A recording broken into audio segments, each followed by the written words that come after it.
Se me fueron rapidísimos esos minutitos. ¡Ay, Dios mío! Vamos a ver.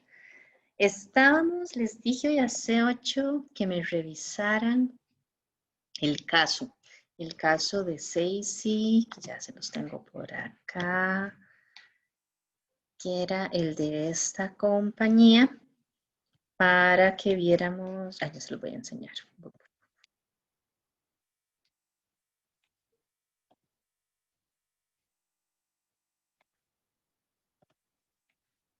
Esta compañía Stacy. Entonces, les dije que lo leyeran para desarrollarlo, para resolverlo acá en clase. Entonces vamos a ver quién me quiere decir cuáles fueron los hechos relevantes que encontró en esta empresa. A ver. Si hay voluntarios, si no yo ofrezco voluntarios. Profe, ¿podría ser que SASI lleva un proceso netamente manual sobre la gestión de inventarios, únicamente apoyándose en un archivo digital realizado en hojas de cálculo, y que en todo momento se cuenta únicamente con el apoyo que se pueda realizar mediante las herramientas asociadas a la hoja de cálculo, y que también en muchos casos los equipos se trasladan de una sede a otra y no es posible hacer un seguimiento concreto porque dichos movimientos no son registrados ni actualizados en el soporte documental? Excelente. Ahí lo único que me falta, por un lado, es el tipo de servicio que ofrecen. Por ejemplo, que es importante entender la razón de ser del negocio para ver en qué tendríamos que enfocarnos un poquito más. En este caso, ellos ofrecen servicios de seguridad documental, tienen un montón de especialistas en el manejo de documentos y demás, lo cual es muy curioso, ¿verdad? Como dicen, casa de herrero, cuchillo de palo, manejan documentos, pero los tienen desordenados. Pero créanme que es muchísimo más común de lo que uno podría pensar. Que la misma gente que vende ciertos servicios o productos no tiene ordenado todas esas cosas dentro de la empresa. Por otro lado, hay otra cosa que también nos podría ayudar acá. Ahí mencionan que ellos están implementando un sistema de etiquetado de todos los activos.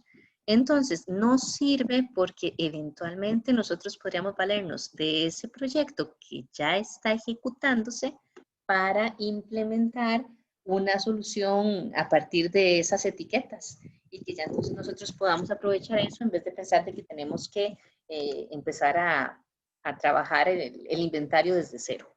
Pero por lo demás, excelente. ¿Qué más podría? Permítame un momento para hacer una foto. Voy a levantar una cortina encima por el viento. Listo. Y el otro elemento que es importante, que está relacionado con la problemática, es que me dice que hay varias, que la hoja Excel esa que llevan, que no es segura, hay varias copias que se han repartido, que están distribuidas y que en este momento no se conoce con certeza cuál es la que está más actualizada de todas. Porque de ahí, ustedes saben, cuando hay copias de los archivos, yo tengo la original y tal vez yo se la pasé a 3 personas y cada vez que yo la actualizo se la paso a esas 3 personas.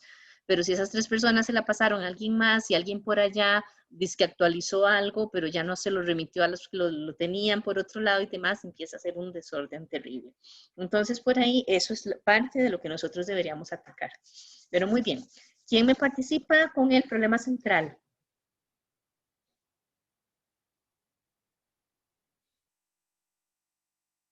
Profe, yo podría decirlo. ¿Quién es yo? Porfa, acuérdense, pues, mientras busco. Ah, Dominique, ya vi el micrófono abierto. Sí, Dominique. Yo puse que la gestión de inventarios es engorrosa e ineficiente, no cumple con las necesidades del negocio porque no muestra los activos en tiempo actual y la información no está completa. Ok. Eso en 3 renglones o menos, ¿verdad? Sí, es de 3 renglones. Perfecto, sí. Solo ahí no, siempre les digo que se vayan acordando de eso para que no se extiendan mucho, pero no, sí lo pusiste bastante conciso, solo verificando. Efectivamente, ahí podemos hablar, bueno, de ese asunto, ¿verdad? La información no es la más confiable por todas las características que vimos antes, ¿verdad? De la forma, el tipo de archivos en el que se maneja la información, la parte de la desactualización, etcétera. Entonces, está bien. Acuérdense que Profe, aquí... disculpe. Ajá. Es que yo tenía una pregunta, digamos, el tema como la comunicación entre las sedes también podría formar parte del problema central o no. Por lo que usted dijo ahora de las copas. ¿Cómo lo pusiste? Bueno, creo que no lo había agregado porque se lo iba a preguntar así como durante la clase, pero yo lo que puse fue, la empresa no cuenta con un sistema ordenado de registro de los movimientos significativos de sus elementos, lo que causa desconfianza al momento de hacer el inventario y definir los procesos cumplidos entre las sedes. Podríamos dejarlo así, O sea, porque si hablamos del problema de comunicación, la solución a un problema de comunicación es muy diferente al problema de gestión de la información. Entonces van a tener soluciones muy, muy dispares.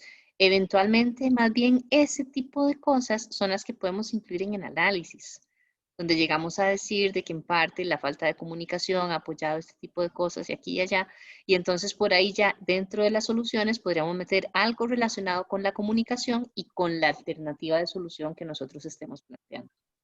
Porque acuérdense que en las alternativas de solución no es una específica, no es que yo voy a decir, voy a adquirir un sistema de información y punto, no, yo puedo decir, una alternativa es hacer un análisis de la arquitectura empresarial, comprar la infraestructura relacionada con tal cosa, desarrollar el sistema y establecer una política de comunicación más efectiva. Entonces, todo eso puede ser una sola alternativa, no es un elemento único, sino que yo la conformo a partir de todas las necesidades. Entonces, para no hacer el problema demasiado grande, ese tipo de elementos lo podemos meter en el análisis, ¿ok? Ok, gracias. Vamos a ver, con el análisis. ¿Quién me hace el análisis?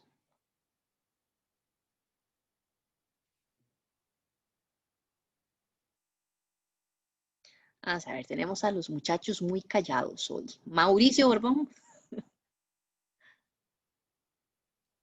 Hola. Hola. Bueno, yo diría que, bueno, el análisis es como juntar todo, ¿no? Sí. Acuérdense que la idea del análisis es enlazarlo todo para poder decir cuáles son las áreas donde voy a trabajar las mejoras. Ok. Entonces, bueno, yo diría que debido al sistema que tiene la empresa de control como ¿cómo es? De sus activos, se podría decir, pues, no es, perdón, me enredé todo, la verdad.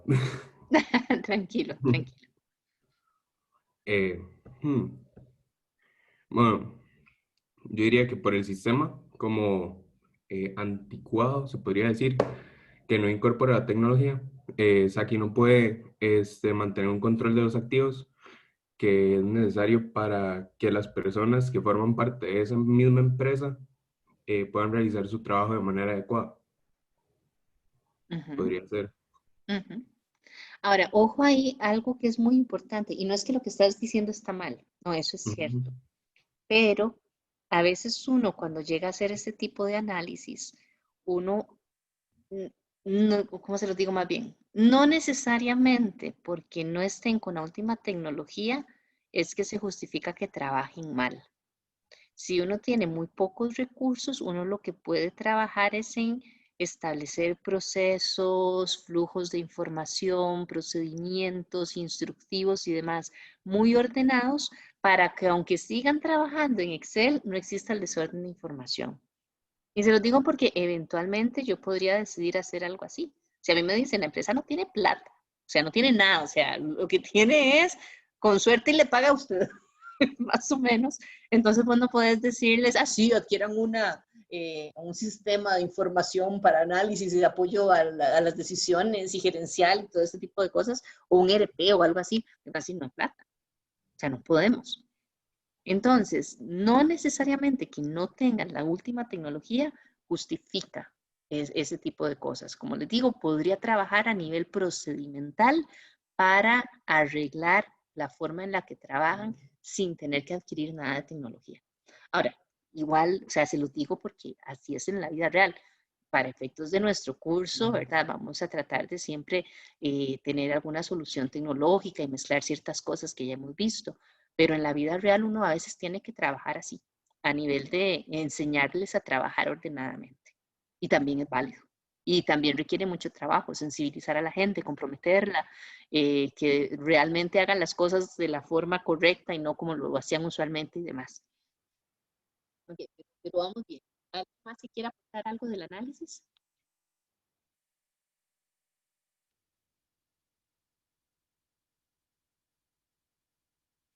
Vean que por ahí el asunto que tenemos es que andan los activos bailando por todas las sedes y no sabemos exactamente dónde están, en qué momento. Entonces, al tener ese tipo de situaciones, están creciendo, necesitan participar en proyectos, pero si yo tengo ciertos activos destinados a un proyecto y están en la sede, ¿qué te digo?, del Caribe, y de repente yo quiero utilizarlo en un proyecto aquí, ese desorden no me permite planificar esa disponibilidad de los recursos para los diferentes proyectos. Eventualmente yo podría quedar mal en un proyecto porque no cuento con el equipo necesario, sea en el que estoy empezando o sea el que lo está utilizando en el otro lugar. Entonces, por ahí tengo que empezar a tomar medidas. Estas son como las justificaciones de por qué es importante que ordenemos la situación ahí en la casa. Entonces, yo necesito, como consultor, solventar la situación de que no tienen la información disponible y por otro lado, lo que habíamos hablado de que se desconfía de la misma información, que ya creo que habíamos mencionado en algún momento. Lo peor que me puede pasar a mí como empresa es que yo no confíe en la información que estoy recibiendo de mi propia empresa, porque entonces, ¿en qué voy a confiar? Entonces, por ahí hay que tratar de sí establecer, como les digo, en este caso vamos a hablar de sistemas de información, que ese es el tema, algún tipo de sistema de información que me permita ubicar correctamente cada uno de los activos, cada movimiento, cada proyecto y la disponibilidad de tiempo que va a estar utilizado.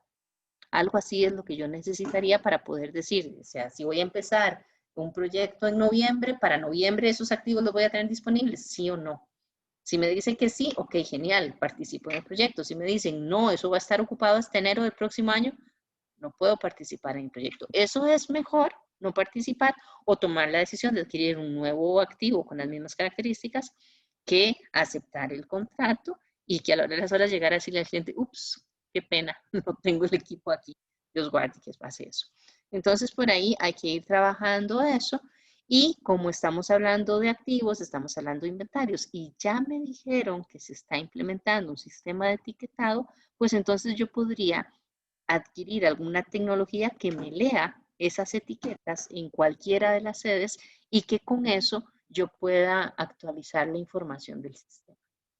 Entonces vean que por eso, todo eso hay que captarlo, ¿verdad? Esas pequeñas cositas de qué podría utilizar, qué me sirve, qué no me sirve, qué está enfocado en el problema, qué está enfocado en la solución y demás.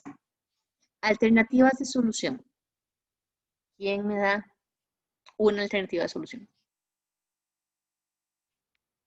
¿Alguna?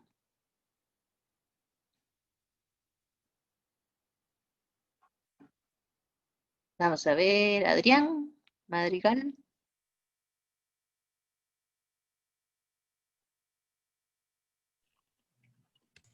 Sí, profe, perdón. No sé, quizás cómo implementar algún protocolo del manejo a nivel de la empresa.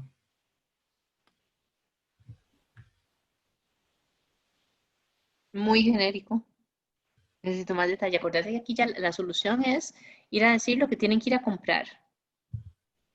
Entonces, como les decía antes, yo puedo decir que voy a establecer un procedimiento, pero un procedimiento, si lo digo, y si es algo muy teórico, tengo que establecer muy bien en la propuesta cuál es el propósito del protocolo en este caso y cuál es el alcance. Porque si no, se queda en algo así como, ahí veremos qué se me ocurre en el momento y es lo que queremos evitar. Si es una alternativa de solución, es algo que ya se podría ir a hacer. O sea, estamos estableciendo las bases de un proyecto. Si lo pasamos, digamos, a construcción de casas o algo así, es como que es tan genérico como que yo te dijera, sí, me gustan las casas de entre 1 y 3 pisos. Eso es lo que vamos a hacer. Y entonces uno se queda como, sí, pero, ¿cómo? ¿Me entiendes? Sigue siendo como muy genérico. ¿Alguien que me quiera dar alguna un poquito más detallada? Profe, Ajá. Bueno, no sé si funcione, pero a mí se me había ocurrido que se implemente un sistema para la automatización de oficinas, que eso les permitiría gestionar el uso de documentos entre las diferentes sedes, que digamos que utilicen esa base de datos como actualizada. No sé si estoy en lo correcto. La idea está bien, pero acuérdate que sistemas de automatización de oficinas, Excel es una aplicación que funciona como para automatización de oficinas. Ok. Entonces, más bien decirlo como cualquier herramienta de esas, sino más bien enfocarlo, no sé, en alguna aplicación para gestión de recursos, gestión de inventarios, por ejemplo. Ujú. Entonces, ya Ok. enfocarlo un poquito más porque Excel, como te digo, es automatización de oficinas. El asunto es que lo están usando mal. Pero sí, ya por ahí tenemos algo que es muchísimo más específico. Esta tiene una buena ventaja, que tal vez si es automatización de oficinas, son paquetes de software que ya hemos mencionado que son un poquito más económicos que cuando desarrollamos paquetes a la medida. Obviamente, como ya están hechos, pues entonces también en menor tiempo los vamos a tener en producción, trabajando. Entonces, esa es otra ventaja que si en el caso, en algún momento me dijeran que les surge, pues entonces son consideraciones que tendríamos que tener en la solución. Por eso yo les he mencionado, a veces la solución que escogemos no es la óptima, porque tal vez la mejor solución sería el sistema a la medida, pero no tenemos tiempo. Entonces tenemos que escoger algo que ya esté hecho. Entonces por eso podríamos descartar una muy buena solución por una que tal vez no es tan buena, pero que le va a rendir beneficios en el poco tiempo. ¿Alguna tercera opción, alguien, alternativa que me quiera dar alguien?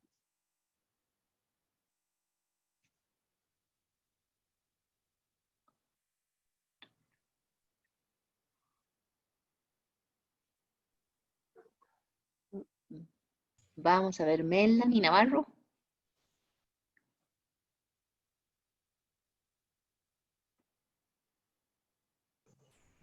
Sí, profe, ¿me podría repetir un momento? Es que, no sé, la conexión está un poco como mala y como que se le entrecortó. Una alternativa de solución. Ah, ok. Buscar asesorías con especialización en TI para tener mayor conocimiento de las estructuras o servicios de TI y que se adecúen a los requisitos y necesidades de la empresa.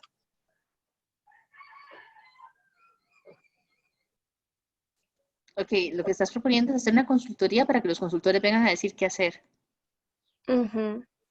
No, acuérdate que nosotros somos los consultores. Entonces, Sí. Acuérdense, ustedes están del lado del consultor, ustedes tienen que dar una solución, no van a ir a decir, déjeme ir a consultarle a alguien más. bueno, entonces está mal, pero ahí tengo otras, entonces sería Ok, como sí, sí, sí, implementar un pero para que sistema. tomen eso en cuenta cuando me las están poniendo. Ok. Em, También podría ser implementar un sistema de ERP, donde cada departamento posee un registro de activos y recursos y se actualiza automáticamente. Ok, vean que esa es bastante aterrizada. Así tenemos que tratar de que sean nuestras soluciones bastante aterrizadas, donde no solo decimos qué vamos a hacer, sino que después, para efecto del examen, ya tenemos que decir cómo vamos a implementar eso con las consideraciones teóricas que hemos visto, pero aplicando ese tipo de conocimientos. Podría adquirirse entonces el paquete de software, que fue lo que dijo una de las compañeras, algún sistema de automatización de oficinas que ya esté para manejar inventarios, que como les digo, es un poco menos costoso, es más rápido de implementar, pero bueno, es genérico. Entonces podríamos aplicarlo, habría que ver para este caso específico de gestión documental, de esos expertos que manejan documentos y demás, cuál se adecua a sus necesidades. Pero bueno, hay que buscar, tiene que ver. El otro, de contratar la parte de, ¿cómo se llama? Del ERP. ¿Y cuál fue el tercero que dijimos? Y bueno, el segundo que mencionaron, ay, ya se me fue. Eventualmente nosotros podemos hasta ofrecer una consultoría muy enfocada, por ejemplo, que en arquitectura empresarial. Entonces decirles, mire, aquí la solución es rediseñar la arquitectura empresarial y así podemos desde hacer un análisis de todos los datos que tienen hasta toda la plataforma tecnológica que deberían utilizar para que no se les pierda la información. Claro, eso es mucho más completo.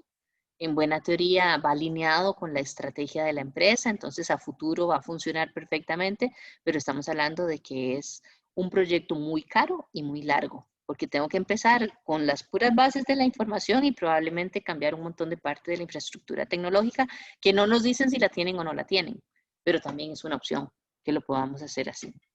Podríamos desarrollar una aplicación web a la medida, tal vez, para que esté accesible a todo mundo, que no tengamos problemas, porque no sabemos qué tan estandarizada está la plataforma en este momento. Entonces puede ser que en unas sedes tengan unos sistemas y en otras sedes tengan otros, y que por eso es que el famoso archivo de Excel lo mandan de un lado para otro porque es lo único que tienen estandarizado. No sabemos, pero puede ser. Entonces, si nosotros mandamos a hacer una, o desarrollamos o compramos una aplicación web, pues entonces vamos a quitarnos los problemas de interoperabilidad y va a ser fácil el acceso a todos. Entonces vean que ahí podemos ir viendo varias cosas a partir de todas esas condiciones. Tienen que pensar mucho en esto, en esas condiciones de que son sedes aparte, de que si me dicen o no me dicen algo. Eventualmente ustedes pueden poner en una alternativa de solución, suponiendo tal y tal cosa, se va a hacer esto y esto y esto. O cuando ya la escogen, la solución definitiva, la que ustedes proponen, ustedes también pueden hacer supuestos ahí.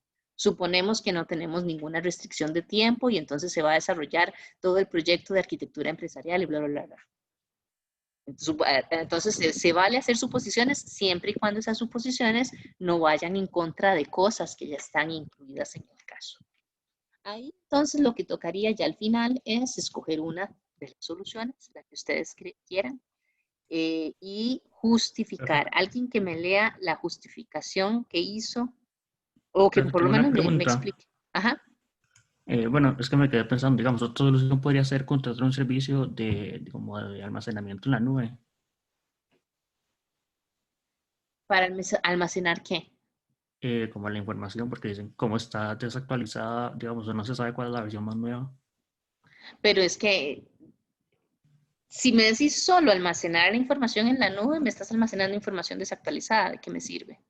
No me Digamos, ayuda como con para el guardar problema. la versión más nueva. Exactamente, entonces habría que explicar primero que se va a recopilar la información, se va a actualizar, se va a levantar y yo no sé qué, y eso se va a tener en la nube. Pero si me decís Ok. solo guardarlo en la nube, ya yo me quedo como, ¿para qué? Ya, ¿me entiendes? La Ok, sí, solución, por eso gracias. les digo que tiene que ser completa, cada una de ellas tiene que ser completa, para que no queden esos ahí, esos cuestionamientos que pondrían a dudar sobre la validez de la solución. ¿Ok? Alguien que quiera, bueno, no sé si lo escribieron, la decisión, aunque sea otra la solución que escogieron, lo que quiero es escuchar alguna justificación o alguien que me lo diga, que me lo justifique cómo escogieron una. Vamos a ver, ¿a quién ofrecemos de voluntario? Dijo Sofía Rodríguez.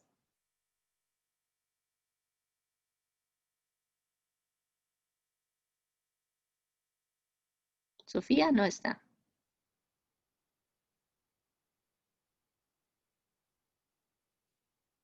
Christopher Rodríguez, mantenemos el apellido.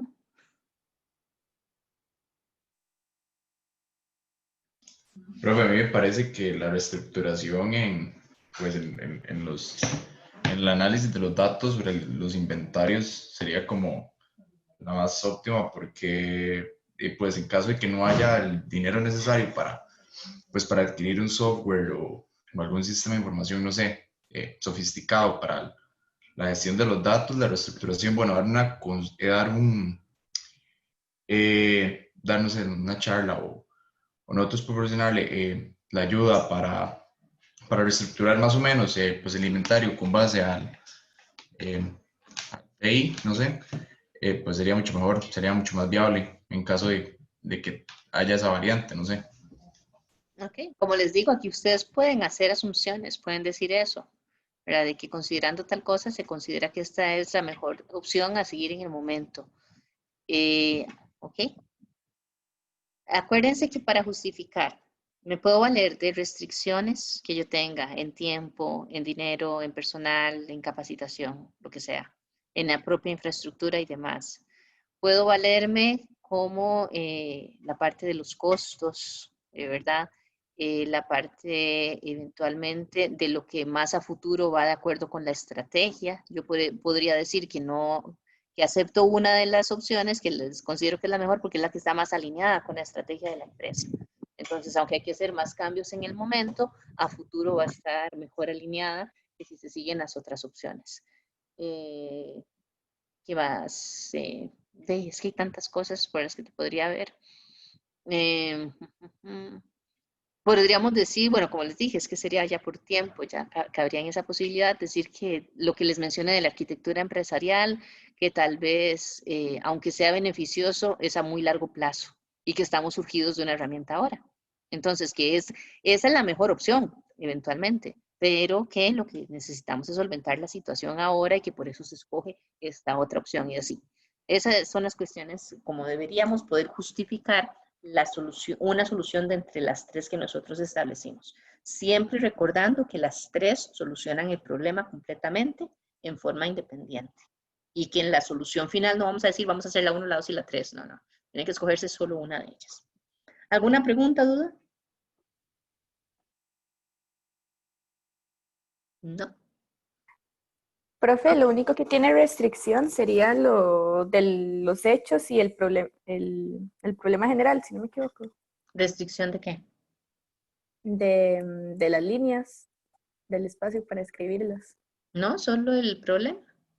Ah, ok. Sí, los hechos relevantes, bueno, no sé si fue en el grupo de ustedes o si fue en otro grupo, que varios me pusieron para el foro, que si los 3 hechos relevantes, y yo, ¿por qué 3? O sea, si hay 10, ponen los 10. Lo importante es que se acuerden que en total no son más de 3 páginas. Entonces tienen que jugar mucho con ese espacio. La idea es que sean muy concisos, pero no es que yo les diga tiene que haber tanta cantidad de hechos relevantes, no. Eso es más manejable. Ahí yo siempre les digo, vayan inicialmente poniendo todos los hechos relevantes que les parezcan y conforme van identificando el problema y haciendo el análisis, eventualmente pueden quitar algunos cuando ya se dan cuenta que realmente no eran tan relevantes. Si necesitan ajustar el espacio a las 3 páginas. ¿Ok? Bueno, entonces vamos ahora con el tema de seguridad de la información. En este, sí les había asignado yo presentaciones, creo. A ver. Es que con el grupo de los lunes, como todos los feriados le han caído a ellos, dije ya no, porque si no, no adelanto, pero me parece que con ustedes sí teníamos. Sí, aquí sí teníamos. Genial. Entonces,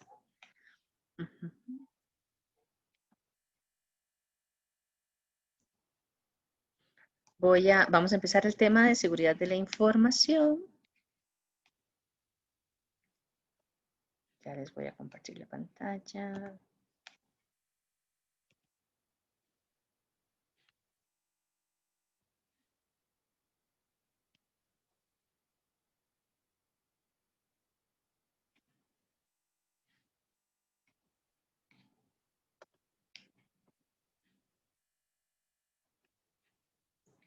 Por acá tenía que poner.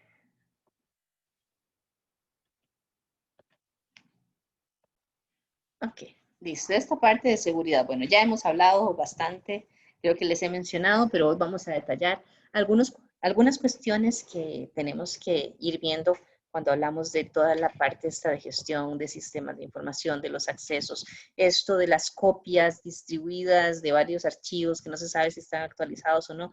Todo eso genera niveles más profundos, no solo por las características que tiene que tener la información en la empresa, que sean confiables, que sean precisas, que sean entregadas oportunamente, sino porque entre más globalizados estamos, más gente quiere robar esa información. Y aunque nosotros no lo creamos, podamos decir, somos una empresa muy chiquitita y en Costa Rica. Y, no. Costa Rica es uno de los países que sufren más ataques. El asunto es que mucha gente, la mayoría de las empresas, no tienen siquiera la infraestructura para darse cuenta de que están siendo atacadas. Pero sí hay sitios en internet donde uno puede ver los ciberataques en tiempo real. Son mapas y entonces se va viendo, ¿verdad? De qué países hacia qué países se están haciendo ataques y se reciben y se devuelven y demás. Y muchas veces uno ve que Costa Rica está siendo atacado. Lo que pasa es que, como les digo, de ahí, la infraestructura es cara para poder detectar todas esas cosas. Ya serían las empresas más sensibles a esos ataques las que han ido incorporando hasta departamentos ya de ciberseguridad, no solo seguridad de la información, sino de ciberseguridad propiamente dichos. Pero bueno, ¿qué es lo que necesitamos saber nosotros aquí de esto? Un poquito las vulnerabilidades de los sistemas. Por ahí es por donde van siempre a llegar a atacarnos y vamos a sufrir daños en la información. Los marcos de seguridad y control que deberíamos considerar cuando estamos planificando todo lo que es la infraestructura. Como les he mencionado varias veces, ustedes no van a tomar esas decisiones solitos, ¿verdad? No es que van a llegar a decir cuál es el equipo mejor configurado para lo que necesitamos. Siempre van a tener de la mano al personal de TI, que es el que tiene todo el criterio experto y técnico correspondiente, pero es importante que ustedes comprendan por qué esto es importante y obviamente formas, algunos métodos para proteger los recursos. Empezando por las vulnerabilidades, vean este esquema. Lo que me dice es que tenemos amenazas, vulnerabilidades y ataques. La amenaza es cualquier cosa que sea externa a la empresa, que eventualmente, como ahí dice, puede que sea maliciosa, puede que no, que sea una intención no maliciosa, pero que igual nos expone ante una situación y que sea el resultado de cualquier actividad relacionada con esa amenaza puede generarnos un impacto negativo a nivel de la empresa. Entonces, amenazados siempre vamos a estar.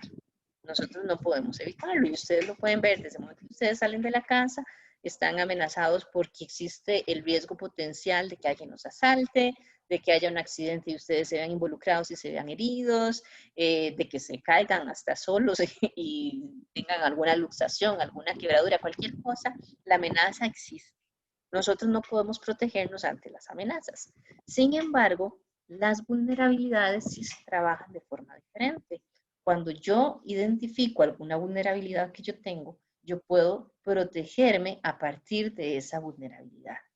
Si yo sé, por ejemplo, que sé yo, ¿qué se me ocurrió? Bueno, digamos que estamos en periodo normal de clases presenciales en la U. Por ejemplo, no es lo mismo que yo salga a las 10 de la mañana de clases y vaya caminando de un lugar a otro dentro de la U, que si salía a las 10 de la noche de las clases y quiero irme caminando por el mismo lugar, tal vez ahí por el bosquecito y ese tipo de cosas. Soy más vulnerable en la noche, ¿cierto? Porque en la noche ahí puede haber personas escondidas que es más difícil que yo las vea. Puede ser que yo mismo tenga más miedo, que esté más asustado, entonces eso me genera una vulnerabilidad adicional. Entonces lo que yo hago es prepararme ante la vulnerabilidad para evitar el ataque. Eso es lo que yo tengo que tratar de hacer. En la empresa, a nivel de seguridad de la información, lo manejamos exactamente igual. Nosotros lo que tenemos que hacer es reconocer nuestras vulnerabilidades y tratar de protegernos a partir de esas vulnerabilidades, porque como les digo, amenazas siempre van a existir y no puedo protegerlo todo, tengo que escoger lo que voy a proteger. Entonces, tengo que lograr identificar mis vulnerabilidades para poder protegerlas a partir de las prioridades, de qué tipo de información se maneja. Vamos a ver este pequeño video que me explica un poquito lo de la vulnerabilidad. Muchas veces escuchamos en las noticias que empresas conocidas, servicios populares o incluso organismos y entidades públicas fueron víctimas de ciberdelincuentes que, de alguna manera, lograron acceder a sus sistemas y robar sus datos.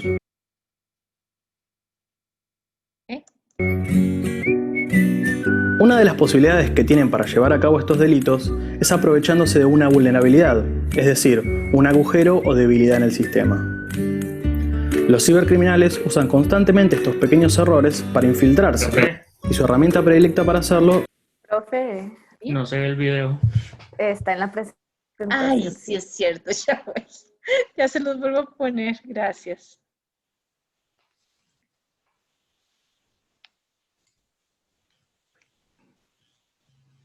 Es que tenía que compartir solo el PowerPoint.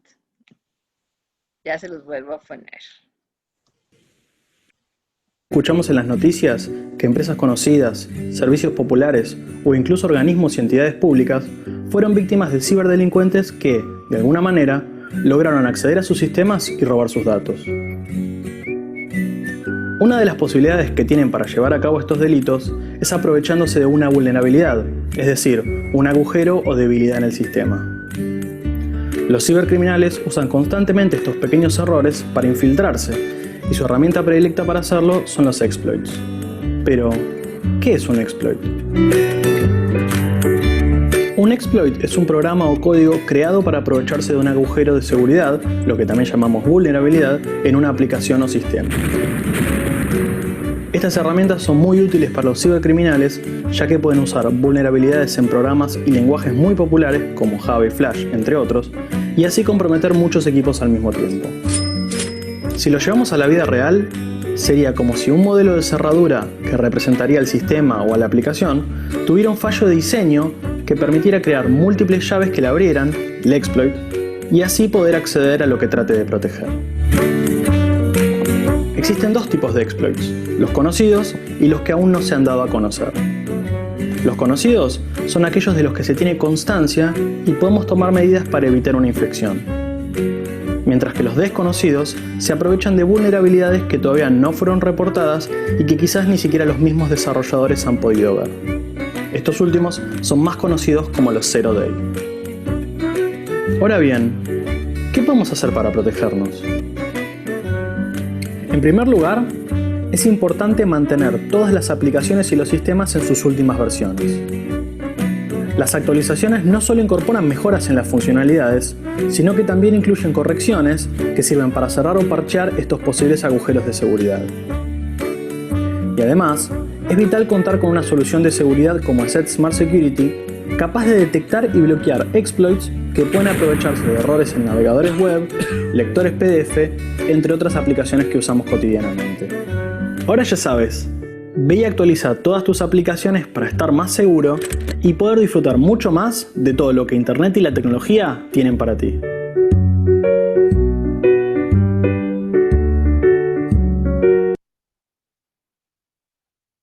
Entonces, vean que, por ejemplo, en 2017, me parece, 2017-2018, ya se me enredó el año, hubo Microsoft descubrió que en una de sus versiones de sus sistemas operativos había una vulnerabilidad.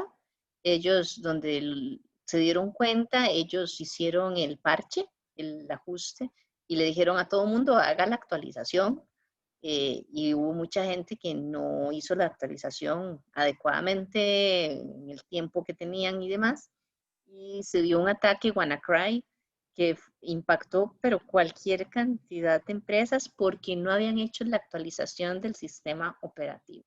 Empresas tales como Telefónica de España, que es una empresa increíblemente grande, hubo algunas afectaciones en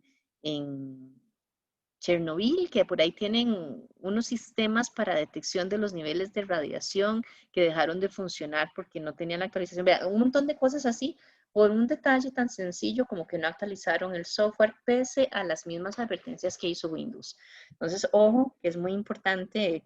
Muchas veces uno le da pereza, ¿verdad? Y uno dice, no, ahora estoy muy ocupado, no voy a hacer actualizaciones ahora. Bueno, si realmente en el momento, en el instante no pueden hacerlo, no lo hagan, ¿verdad? Continúen con lo que están haciendo, pero no lo dejen para mañana, porque se pueden ver afectados. Y a nivel de una empresa es muy importante ir a verificar que tengan la política de actualización y que la respeten para evitar esas vulnerabilidades. Entonces, seguridad vamos a trabajar no solo desde el punto de vista meramente técnico, ¿verdad? ¿Qué es lo que es la seguridad? Sino que hay que entender que hay políticas asociadas, procedimientos específicos y de esa forma nosotros podemos aclararle a toda la gente, a todos los miembros que trabajan en la organización, cuáles son los comportamientos permitidos con el uso de tecnología dentro de la empresa y cuáles comportamientos son prohibitivos.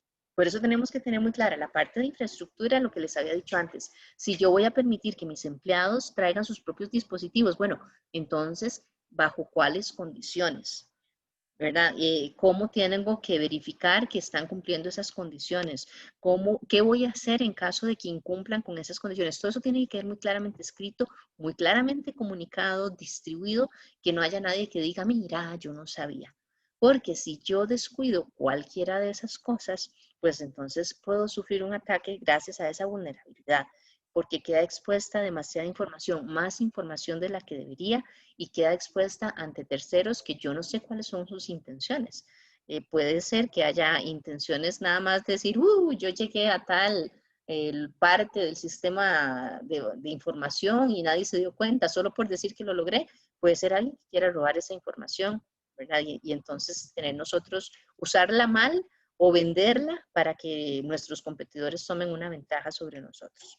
Entonces, esto es lo que queremos evitar, accesos sin autorización a la información que nosotros deberíamos tener cuidado, estar cuidando. Vamos a ver este otro video también.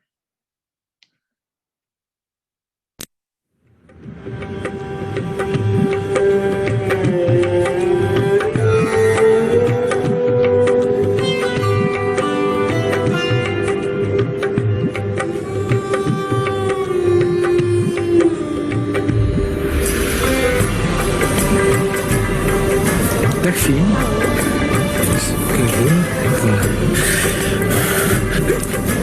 Ik zie een school tegen Antwerpen. Ja. Insecten. Dat blieft? Ik voel 2 insecten op je rug. Kan dat? Ja, vlinders. Slovenië? Ouais. Een moto, oranje. Pas erop. Zenit? Oui, bien. Je hebt een vriendin, Julie de... Ja. Een boeiend liefdesleven. 3, 4... De 4e, daar zwijg ik meestal over, dus dat weten niet veel mensen. Hoe is mijn spierscheur? Une maison rouge, balcon blanc. Ja.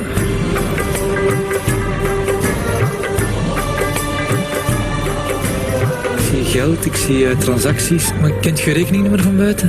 Ik denk dat ik het wel weet. Die staat wel negatief op je bankrekening. Ja? 9, 7. Last month you spent €200 on alcohol. Vorige maand €300 aan kleding gespendeerd. 8. Ja. 5. Voor een huis dat van eigenaar gaat veranderen. €795.000. Ja, maar eigenlijk. 41. Ja. Is dat juist? Ja, dat is juist.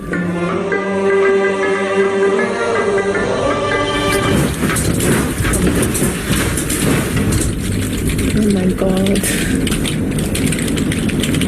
Oh nee. Ah, dat is, ik weet niet hoe eng.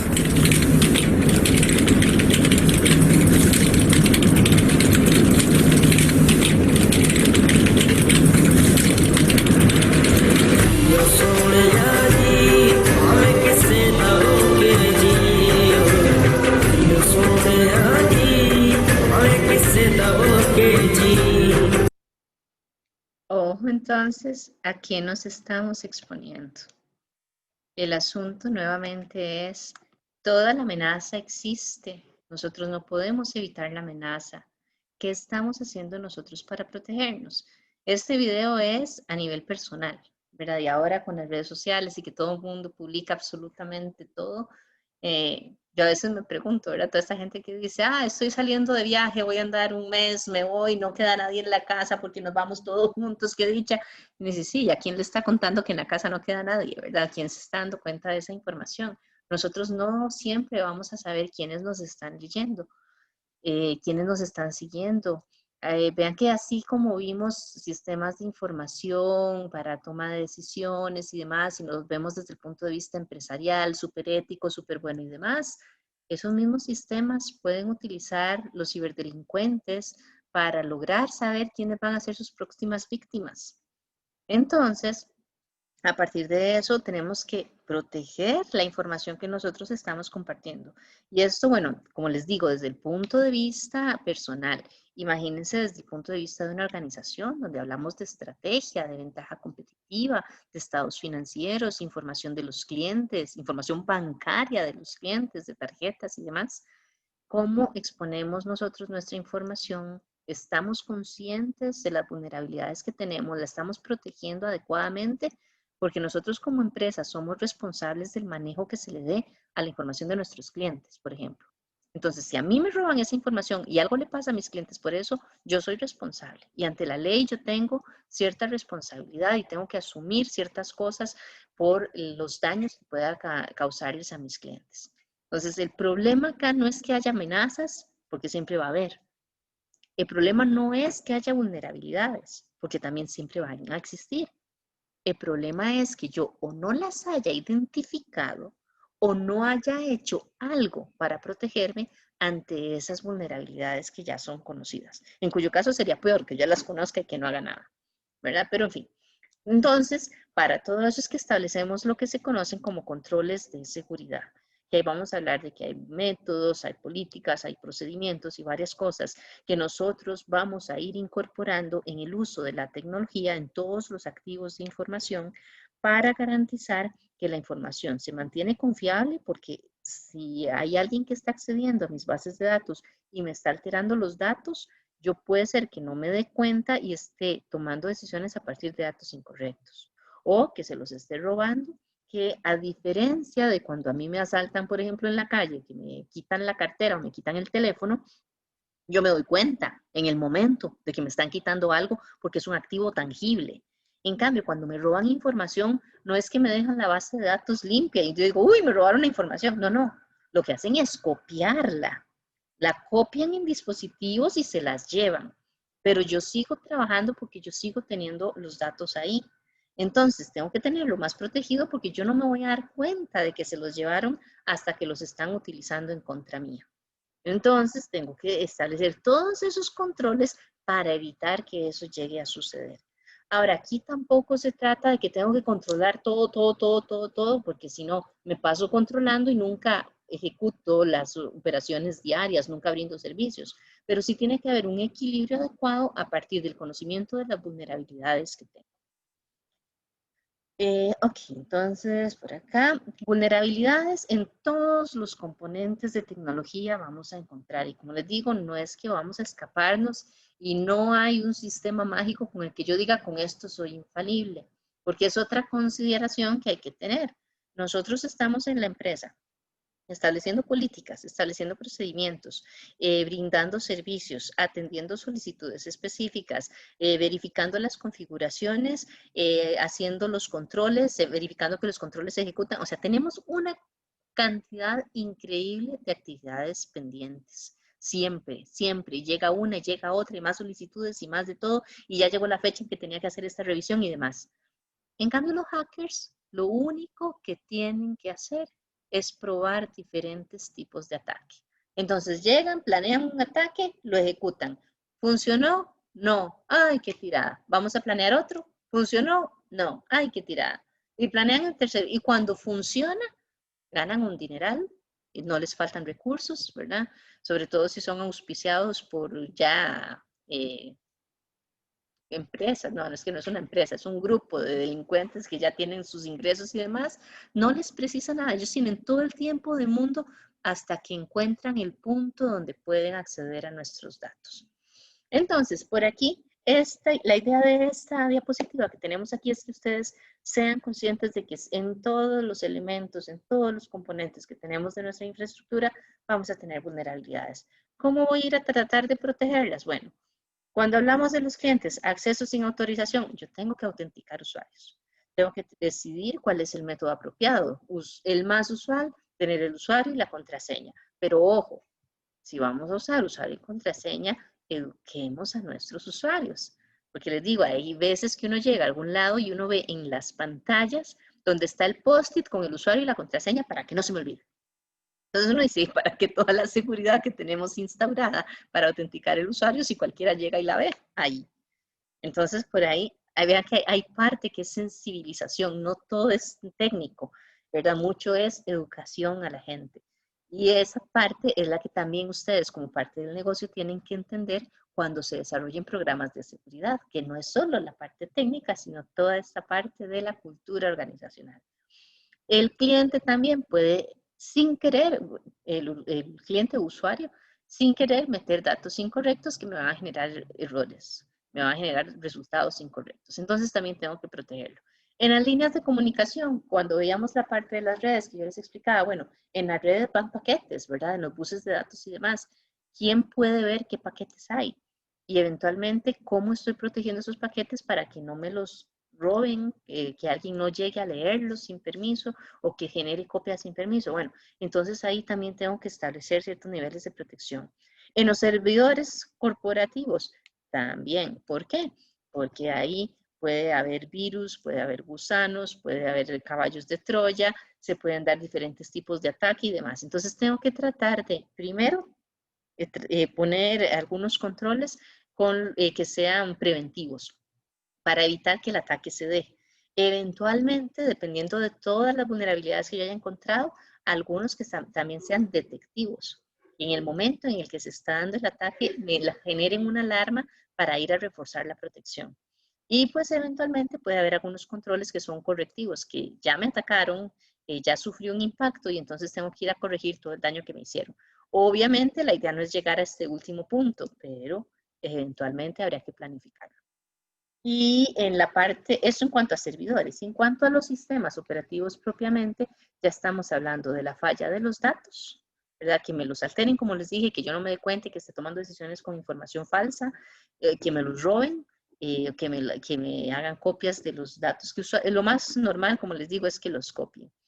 Y eventualmente puede haber fallas de hardware y de software, que también son tipos de ataques que van directamente a los recursos tecnológicos para evitar el acceso a la información. Dentro de software malicioso, bueno, vamos a empezar con, ya les digo con quién, teníamos a Nicole Rodríguez que nos va a hablar de los virus y gusanos. Sí, profe. Creo, no sé si ya para compartir pantalla. Para que ya compartas pantalla, ya está listo.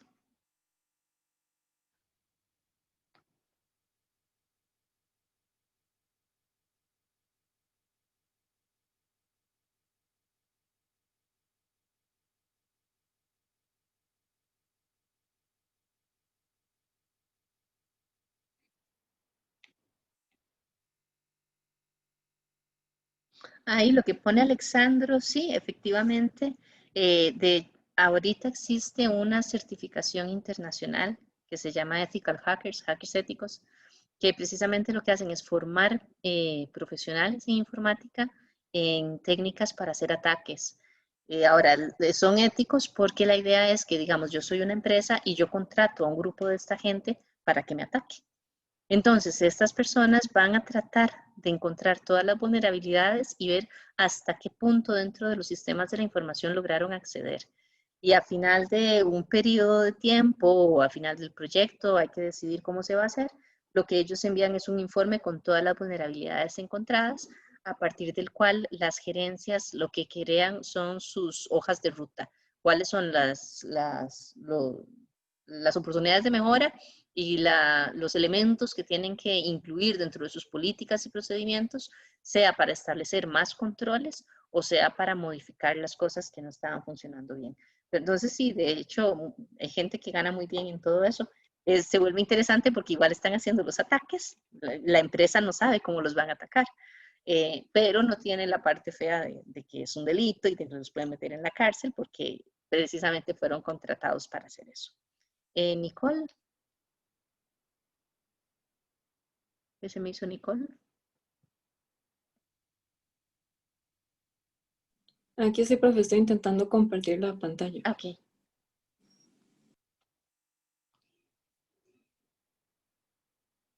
Todo esto es sumamente interesante. Pero sí requiere de mucha gente, de gente con mucha preparación para poder trabajar en esto y además que tenga como los pies muy bien puestos sobre la tierra, porque en los momentos en que están haciendo los ataques y demás, poder decidir qué acciones tienen que hacerse, qué cambios en las configuraciones para soportar el ataque y hay que establecer políticas desde la alta directiva de cómo se va a proceder, porque es muy diferente que yo quiera detener el ataque ya, protegerme completamente, a que yo quiera identificar al atacante, en cuyo caso tengo que responderle y empezar a perseguirlo por todos esos medios. Eso tiene sus consecuencias a nivel legal. Por ejemplo, si yo quiero hacer una demanda por un ataque, yo tendría que dejar como evidencia los sistemas, toda la infraestructura y demás, como estaba en el momento en que me di cuenta que sí estaba siendo atacado. Eso significa que no puedo responder, porque si yo respondo estoy haciendo cambios que ya no puedo incluir como evidencia, pero tienen decisiones duras de parte de la dirección de qué es lo que prefiero. Defenderme y guardar las evidencias o atacar y encontrar al atacante. Como les digo, todo eso tiene que ser muy bien planificado. Profe, voy a cambiarme de compu porque en la que estoy no me deja compartir. Entonces, entonces voy a seguir con otro tema mientras haces el cambio, ¿te parece? Está bien, gracias. Vamos a ver ahora, entonces seguiríamos. Profe. Ajá. Y respecto a eso que usted está diciendo, ¿qué preferiría hacer usted? O sea, como... Depende mucho de la empresa. Por ejemplo, si soy un banco, yo preferiría atacar, responder y encontrar dónde me están atacando. Por ejemplo, lo que pasa es que tenés que tener toda una infraestructura, equipos, software y demás, que es algo muy caro. Pero a mí sí me interesaría como banco saber quién me está atacando. Porque no es lo mismo que te quiera atacar un chiquillo universitario que está diciendo, jaja, yo entré al sistema del banco, a saber que ya es un grupo de ciberdelincuentes conformado y que van a pedir rescates y cosas así, que me puedan secuestrar la información y demás. Entonces, a mí me interesaría saberlo. Si yo estoy hablando de que soy, no sé, la Librería Universal, yo lo que quiero es detener el ataque. Porque no me interesa ir a perseguirlos. Probablemente ni siquiera haya invertido tanto en toda la infraestructura para tener la capacidad de perseguirlos. Porque hay que considerar otra cosa. No es solo tener los equipos y el software. Necesito tener a la gente capaz de responder al ataque en el momento. Hay gente muy capacitada y todo eso también tiene su costo. Entonces, como te digo, va a depender mucho de la empresa, de qué es lo que persiga y que cómo prefiera y manejar ese tipo de situaciones. Si voy a poner la demanda, necesitaría dejarlo así, como les digo, dejar todos los sistemas intactos en el momento del ataque, pero si yo no busco al atacante, ¿a quién voy a demandar? Ahora, si lo busco, ya cambié algo, entonces ya no tengo la evidencia. Entonces, digo, son decisiones muy fuertes y por eso hay que tomarlas a nivel de la alta dirección, dependiendo de ese valor que pueda tener la información y cualquier pérdida de información que se asocie a ese ataque. ¿Qué vamos a ver? Bueno, a ver quién seguía. Ya les digo. Con la parte de ataques por inyección de SQL, Alessandro. Voy, profe.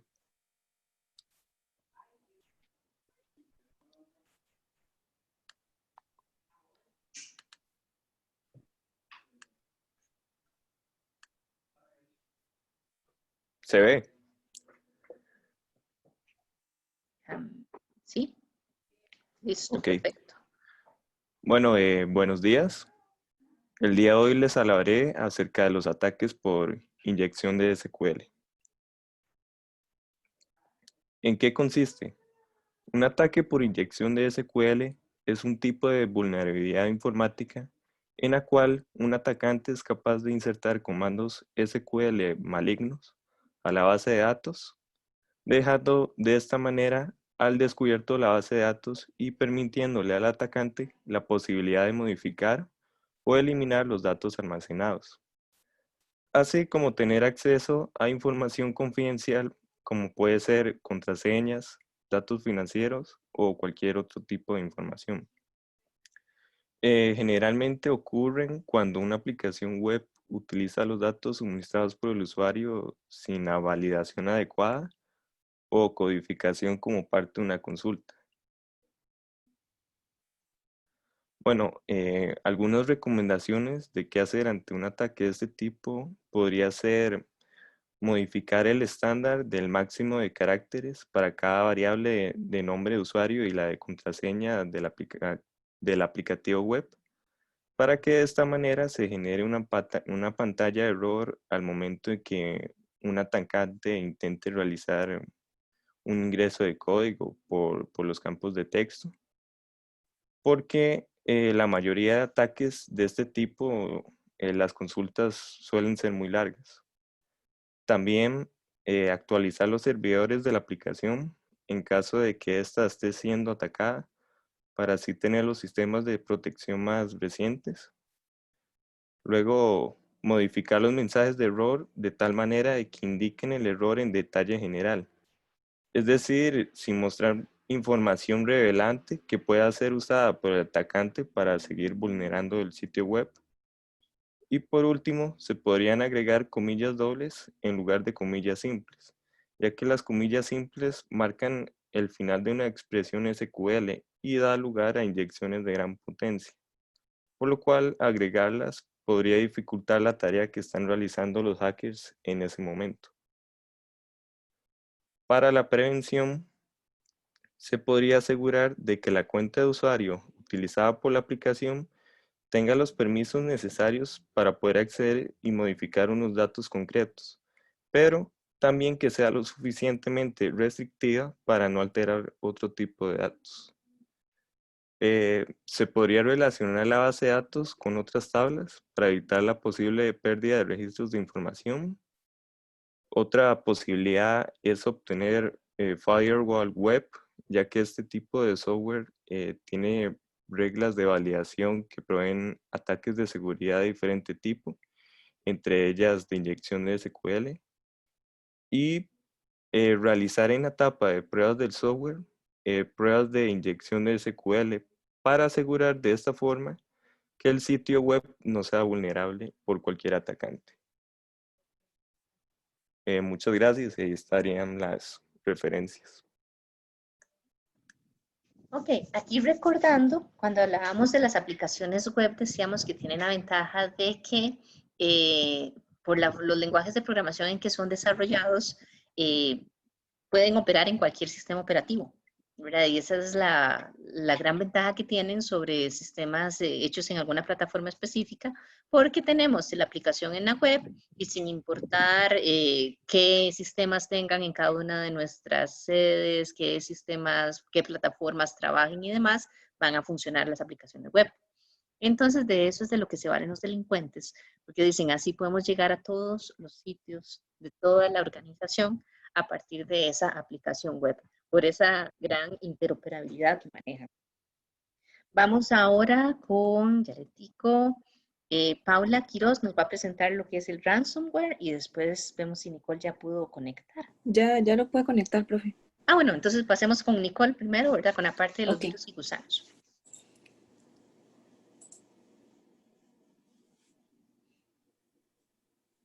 Ahí se ve, profe. Sí. Ok, perfecto.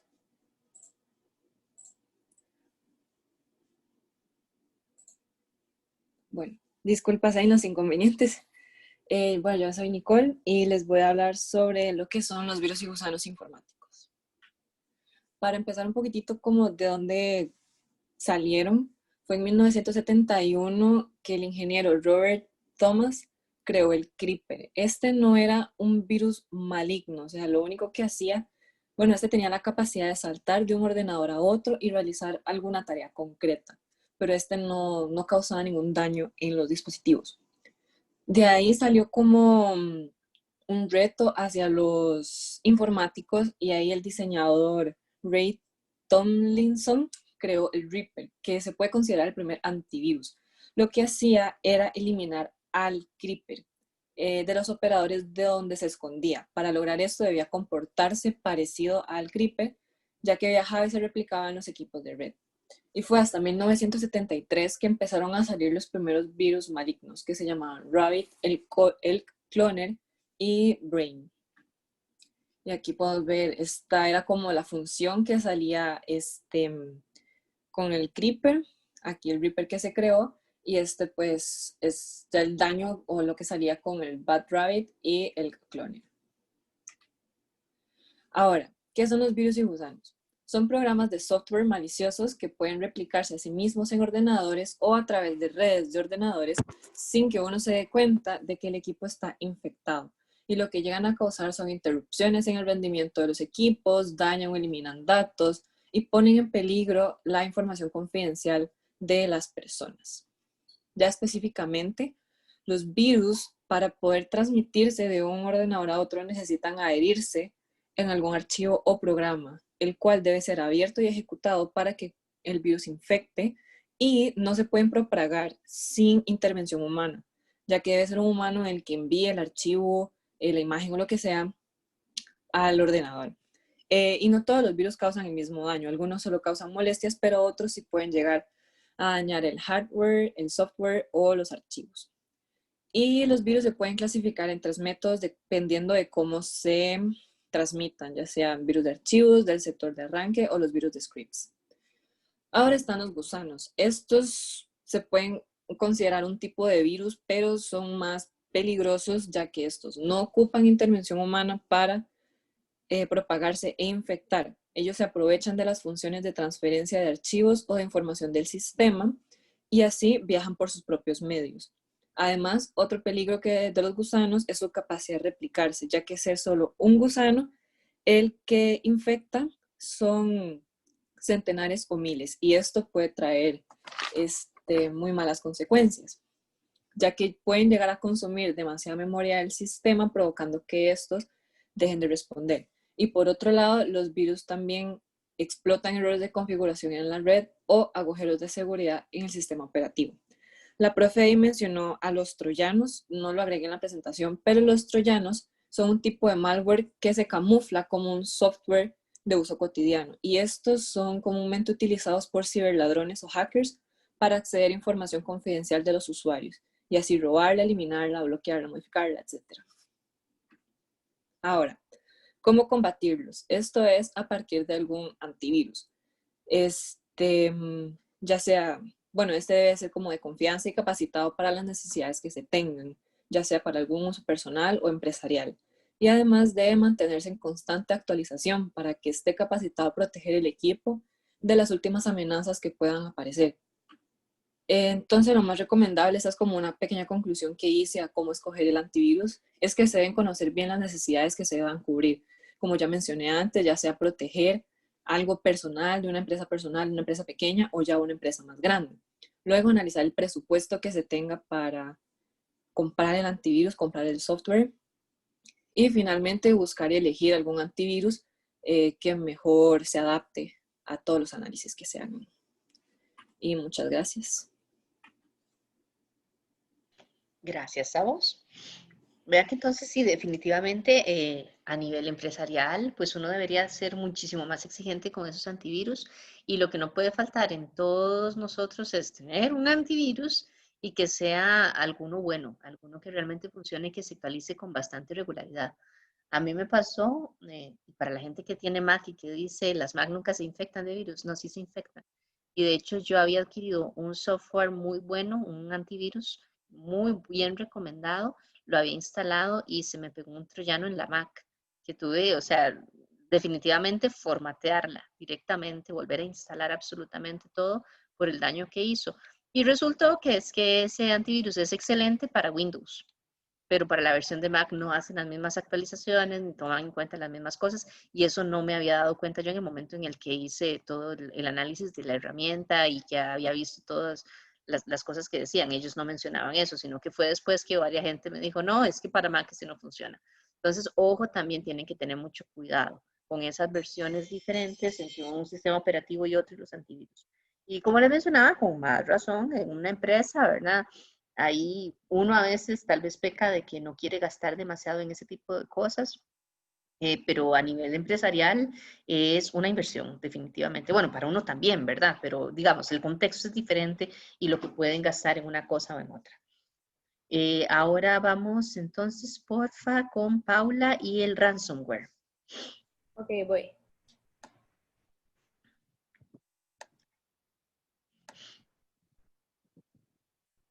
Ahí se ve, ¿verdad? Sí. Ok. Bueno, mi nombre es María Paulina Quiroz y les voy a hablar sobre el ransomware. ¿En qué consiste? Un ransomware es un software malicioso o un malware. Este malware lo que hace es que infecta los dispositivos y al infectar le da nuestra información o nuestros archivos a un ciberdelincuente, el cual puede bloquear nuestro equipo, por lo que nos quitan el control sobre la información o los datos que tengamos almacenados en el equipo. el objetivo principal es obtener dinero o un pago a cambio. Lo que hacen es que mandan un correo o algo así, digamos, que dice que si queremos los archivos de vuelta, debemos pagar a cambio cierta cantidad de dinero o muchas veces piden bitcoins. Voy a dar unos ejemplos. En el 2019, a varios gobiernos en Texas les hicieron un ataque coordinado, entonces pedían de rescate 2.5 millones de dólares. Luego, a una empresa petrolera en México también le hicieron lo mismo, y es interesante ver cómo a empresas como de tan grandes o de tan alto rango les llega a afectar algo como esto. Y según Forrester, que es una compañía de investigación, los ataques a empresas en ransomware aumentaron un 500% en el 2019. Bueno, las recomendaciones ante un ataque. Bueno, no pagar el rescate que piden a cambio, porque muchas veces lo que hace es que, digamos, si uno lo paga, lo que hacen es que ellos se dan cuenta que sí está funcionando el ataque, entonces van a seguir haciéndolo más. Reportar el problema, buscar ayuda técnica y no dar como información personal. Y la prevención. Bueno, siempre mantener el sistema operativo actualizado, como lo decía la profe, o sea, hay que estarlo actualizando periódicamente, ya que es como la mejor forma de recuperar los archivos en caso de que algo pase. No abrir enlaces desconocidos que llegan en correos, digamos, como spam malicioso. Siempre hay que estar como viendo, o sea, digamos, si uno le mandan un correo y no sabe como de quién es, como ver la dirección y todo eso, porque puede ser eso. Realizar copias de seguridad constantemente y no permanecer logueado como administrador, que no sé si, bueno, a mí en mi caso, cuando la profe nos pidió que bajáramos un VPN, tenía que abrir como eso de administrador para poder hacer algunos cambios y después cerrarlo. Casi siempre, digamos, si uno lo abre, se dura como 5 minutos abierto, tiene tiempo o se cierra solo. Y siempre instalar un antivirus y mantenerlo actualizado y ver como que el antivirus sirva como para la compu de uno, así como a la profe le pasó, que no pase en ese caso. Y listo. Sí, hay que tener, por ejemplo, consideraciones. Es muy usual que uno tiene su computadora, ojalá la compu personal, y que uno dice, yo soy el administrador, o sea, ¿para qué voy a tener administrador de usuario si solo yo la uso? Y entonces uno tiene el acceso como administrador. Cuando llega un malware, de cualquier tipo que sea, también el malware va a tener todos los accesos de administrador y va a poder hacer lo que le dé la regalada gana sin que uno pueda impedirlo. Siempre es posible que uno se contagie de algo, pero si uno está a nivel de usuario, hay muchas cosas que ya por no tener los privilegios de administrador, el malware no va a poder hacer. Entonces, solo eso ya es una protección. Entonces, fíjense ustedes en sus computadoras y demás. Si ustedes tienen los derechos de administrador, hagan un usuario normal y para todas las cosas corrientes, las clases, lo que sea, trabajen como usuario normal. Solo cuando tienen que hacer alguna instalación, accedan como administradores. Esa es una recomendación muy buena. Después, con respecto a lo del ransomware, aclarar que también ya se ha comprobado que algunos de los ciberdelincuentes piden el rescate, ustedes pagan y ellos le dan a uno la contraseña, la clave, para desencriptar toda la información, que por eso es que está secuestrada, porque no se puede utilizar, y ha sucedido que la clave no funciona. Entonces, ya uno dice, ¿será mala fe de los delincuentes? ¿O será que nunca la probaron y no se dieron cuenta que no funcionaba? Pero al final de cuentas pagaron y siguen con la información secuestrada. Y lo otro es eso de las políticas de respaldo de la información, es imprescindible. Hubo un ataque que hicieron a un hospital, que nunca supe el nombre, un hospital de Canadá, que hicieron un ataque de ransomware. Que dijeron los del hospital, de ahí está bien, se baja el sistema, se levantan los respaldos, se cambia todo el direccionamiento y listo. Y siguieron trabajando como si nada. ¿Por qué? Porque tenían los respaldos actualizados. Eso sí, respaldos de todo. Van a ver que después vamos a analizar un poquito lo que son los planes de recuperación ante desastres y lo que son los planes de continuidad de negocios. Y ahí tiene que estar claramente establecido cada cuánto necesito yo hacer respaldos de la información para poder seguir operando. Si yo tengo información muy delicada y no puedo perder información de una hora, pues entonces mínimo cada hora debería tener respaldos. Claro, si yo tengo información tan delicada que no puedo perder información de una hora y los respaldos los hago una vez a la semana, estoy mal. Perdí un montón de información porque tengo una mala política de respaldos. Porque eventualmente, ¿saben qué sucede también? que se tienen los planes están muy bien hechos, muy bien pensados, pero nunca se probaron. Entonces, en el momento del ataque, se van a aplicar todas las acciones y como no se probaron, no se dieron cuenta que la configuración de aquello había cambiado y hay que ir a ver cuál era la nueva, porque eso se había hecho en un proyecto, pero el proyecto se canceló y que entonces, y en todo eso, ya en medio ataque, y están con que no se puede desarrollar el plan para recuperarse. Entonces son cositas así, ¿verdad? Que a veces uno dice, es como lo que tiene más sentido, es lo más lógico hacer. Bueno, no siempre esas cosas que tienen tanto sentido son incluidas en todos los planes o en todas las políticas de la empresa. Y es, como les digo, súper común ver que existen ese tipo de deficiencias en toda esa planificación. Déjenme ver acá. Entonces, una pregunta. Ajá.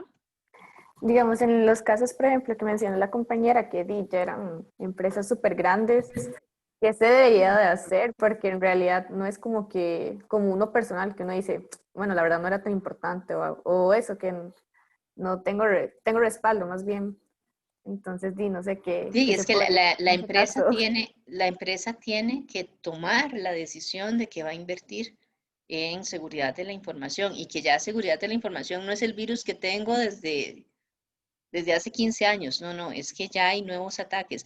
Acuérdense que la tecnología cambia y avanza muy rápidamente, y los hackers nuevamente tienen todo el tiempo para ver cómo atacan la nueva tecnología, y nosotros no respondemos de la misma forma. Nosotros no estamos pendientes de las vulnerabilidades conforme tenemos esa adopción de tecnologías. Entonces, ¿qué es lo que hay que hacer? Bueno, si ya fueron atacados, para mí, si es una empresa tan grande, contrate a estos hackers éticos, cubra lo que ya sabe que fue atacado y contrate a esta gente y realmente póngase a planificar en eso. El Banco de Chile, bueno, y el Banco de México también el año pasado fueron atacados y atacados fuertemente, y son empresas, como dice, o sea, un banco y un país de esos que son países que están bien posicionados tecnológicamente, o sea, ¿cómo fueron atacados? Bueno, es que los delincuentes tienen toda la paciencia del mundo, como les digo. Si este ataque no me funciona, voy a hacer otro. Nunca vamos a estar 100% a salvo, jamás. Pero entre más protección estemos brindando a todos nuestros recursos, pues vamos a tener un porcentaje mayor de seguridad de que no nos vamos a ver afectados. Pero, o sea, no hay una cura.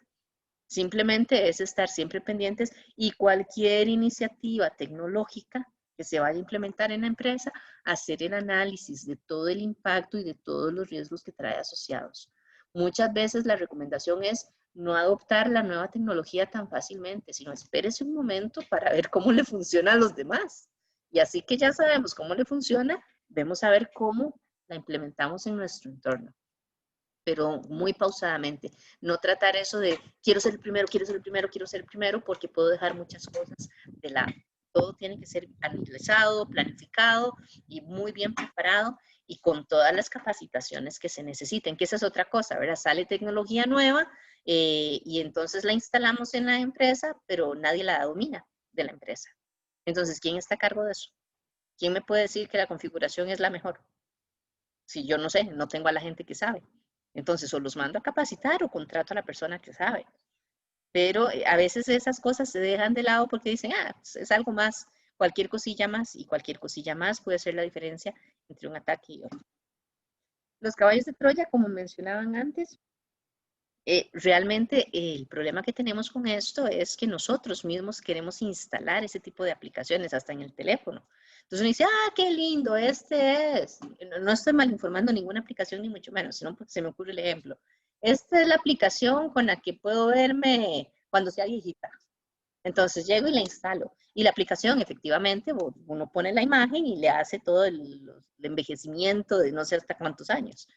Pero resulta que algunas de esas, no todas, pero algunas de esas pueden tener algún código de programación escondido que es el que nosotros desconocemos y que es el que tiene otro propósito. Entonces a mí me venden la imagen del envejecimiento, pero por dentro se instalan, navegan entre la computadora, entre los dispositivos que tengo conectados, entre los dispositivos de mis contactos, y empiezan a recopilar información.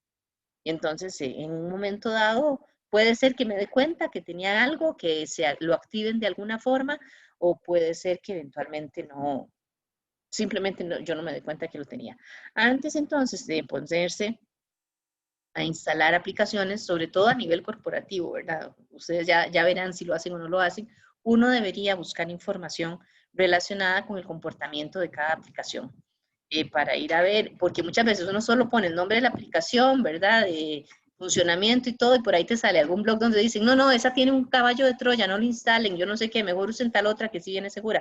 Y a veces uno por pereza no lo hace y por ahí se podría liberar de muchas cosas. Como les digo, y con más razón a nivel empresarial, y por eso es que las políticas de seguridad de la información deberían establecer si yo como empleado puedo instalar aplicaciones en mis computadoras o no, y qué tipo de aplicaciones y cómo debería yo verificar el origen de las aplicaciones antes de instalarla, porque ya por estar instalado el malware ya es todavía más difícil, y sobre todo si no tiene un impacto que se dé cuenta uno inmediatamente, sino que están robando información y nadie se ha dado cuenta, es lo peor que puede pasar. Los ataques ransomware, bueno, y spyware, este tipo de software que también es malicioso, lo que hacen es que se instalan sin que yo me dé cuenta, en algún sitio que visité o algo así, llegan y se instalan en el dispositivo y empiezan a recopilar toda mi información. Cuáles páginas visito, cuáles son mis usuarios, cuáles son mis contraseñas, si hice compras, los números de las tarjetas, toda la información relacionada y demás. Y lo que hacen es que cada cierto tiempo mandan el resumen de la información al autor del software, ¿verdad? Sea grupo de criminales o una sola persona. Obviamente, como les mencioné antes, esta gente no es que va a leer todos los archivos a pie.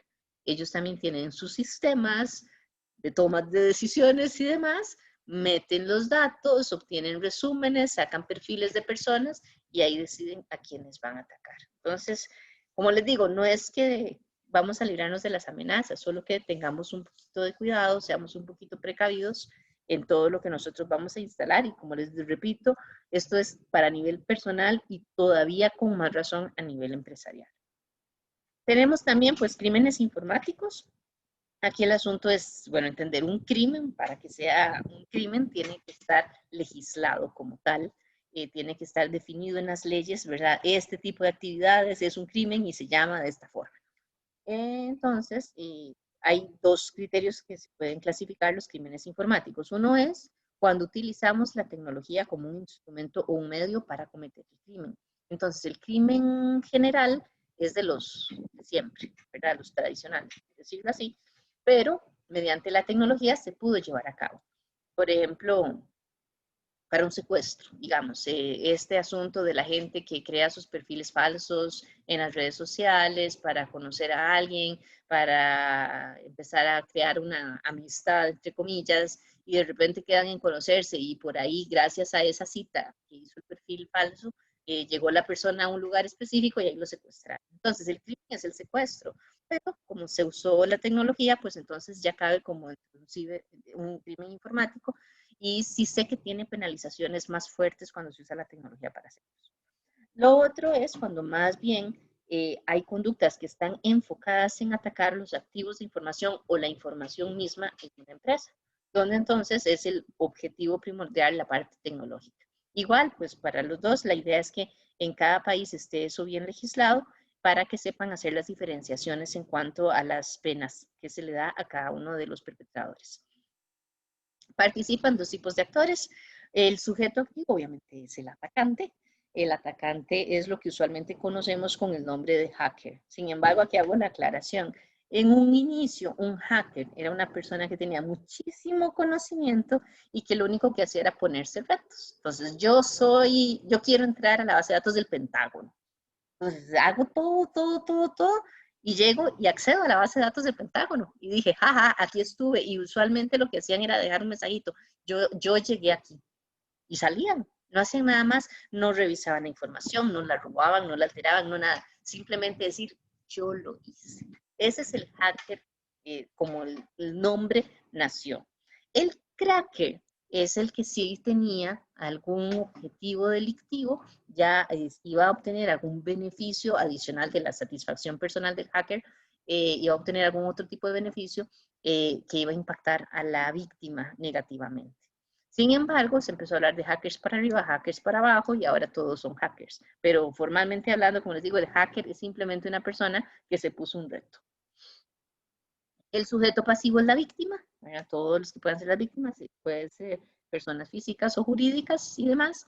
El asunto con esto, y es por lo que ha costado un poco levantar todas las legislaciones, es que se desconoce la mayoría de los ataques.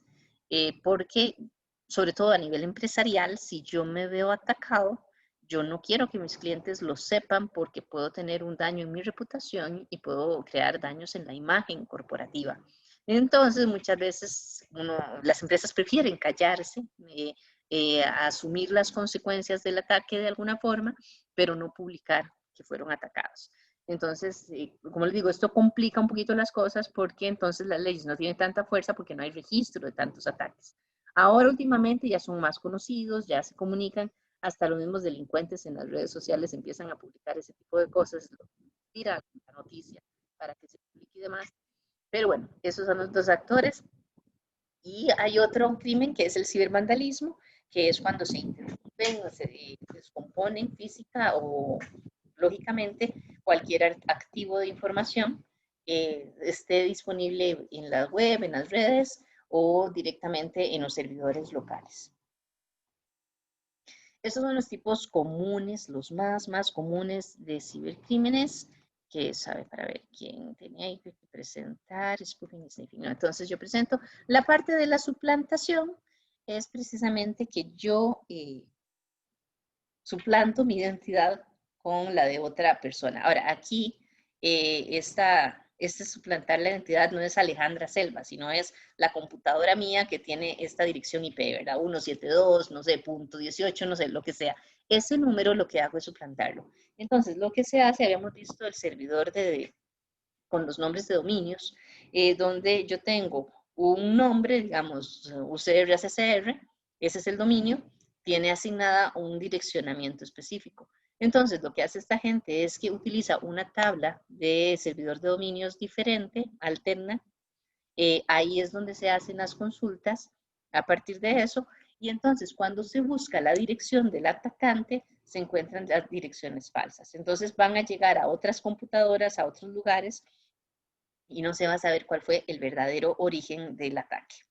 Vamos con el sniffing, que el sniffing nos lo expone entonces Melanie Mora. Spoofing y sniffing. Ay, profe. Me voy a dejar de compartir acá.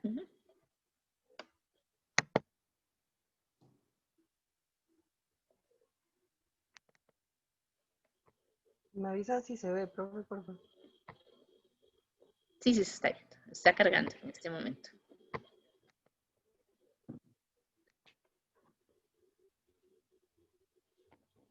¿Listo? ¿O todavía carga? Sigue cargando.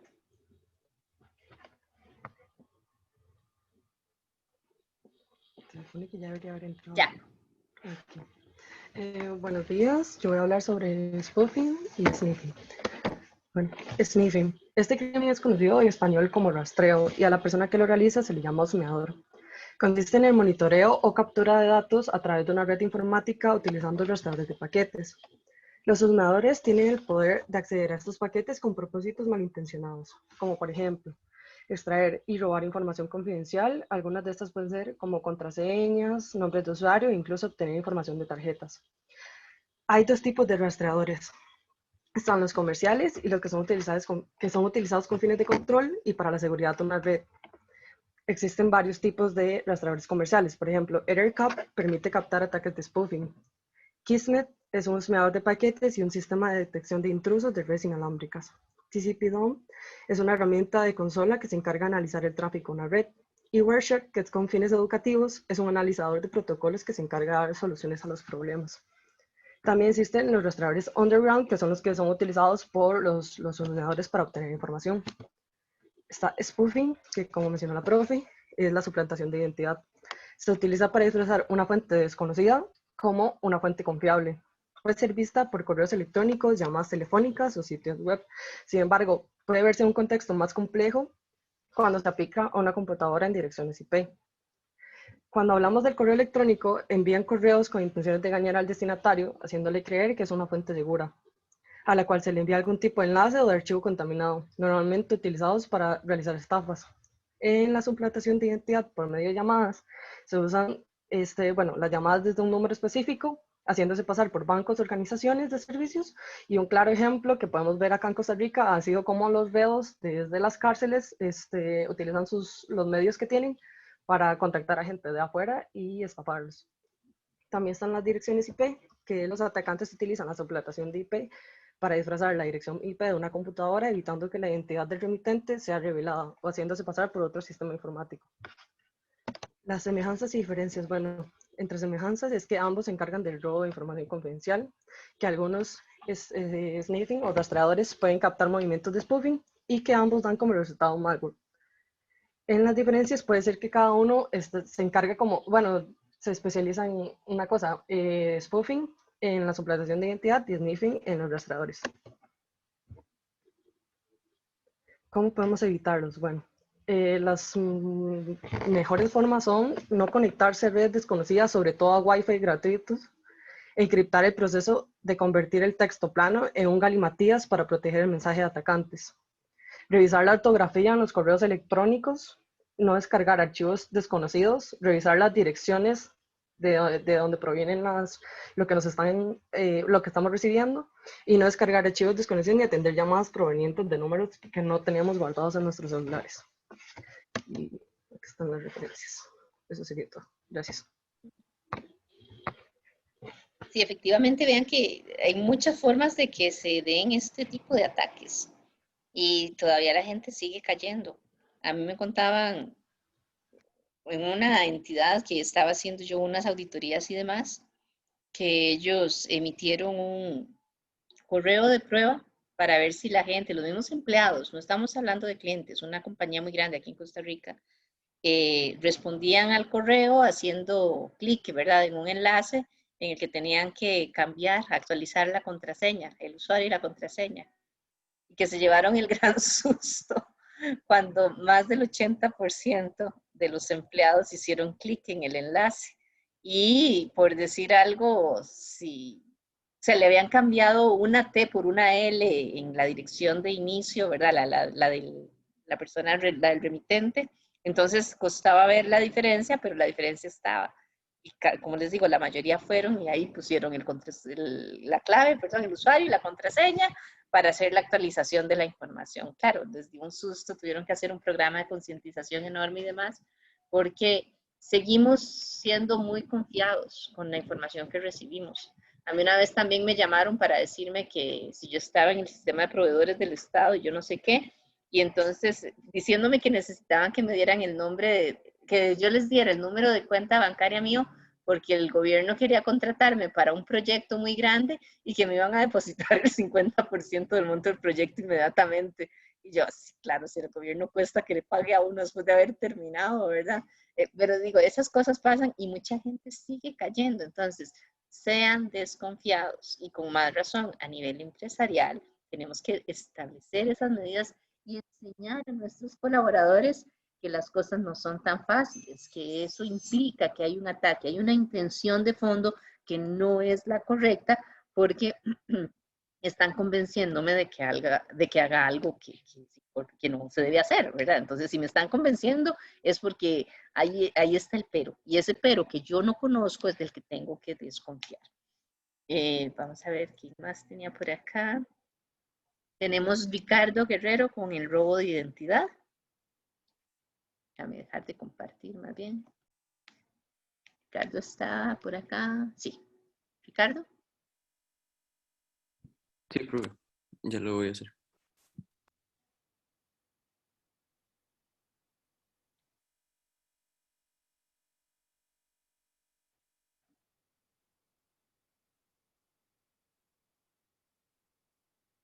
Cuando quieras, ya estamos viendo.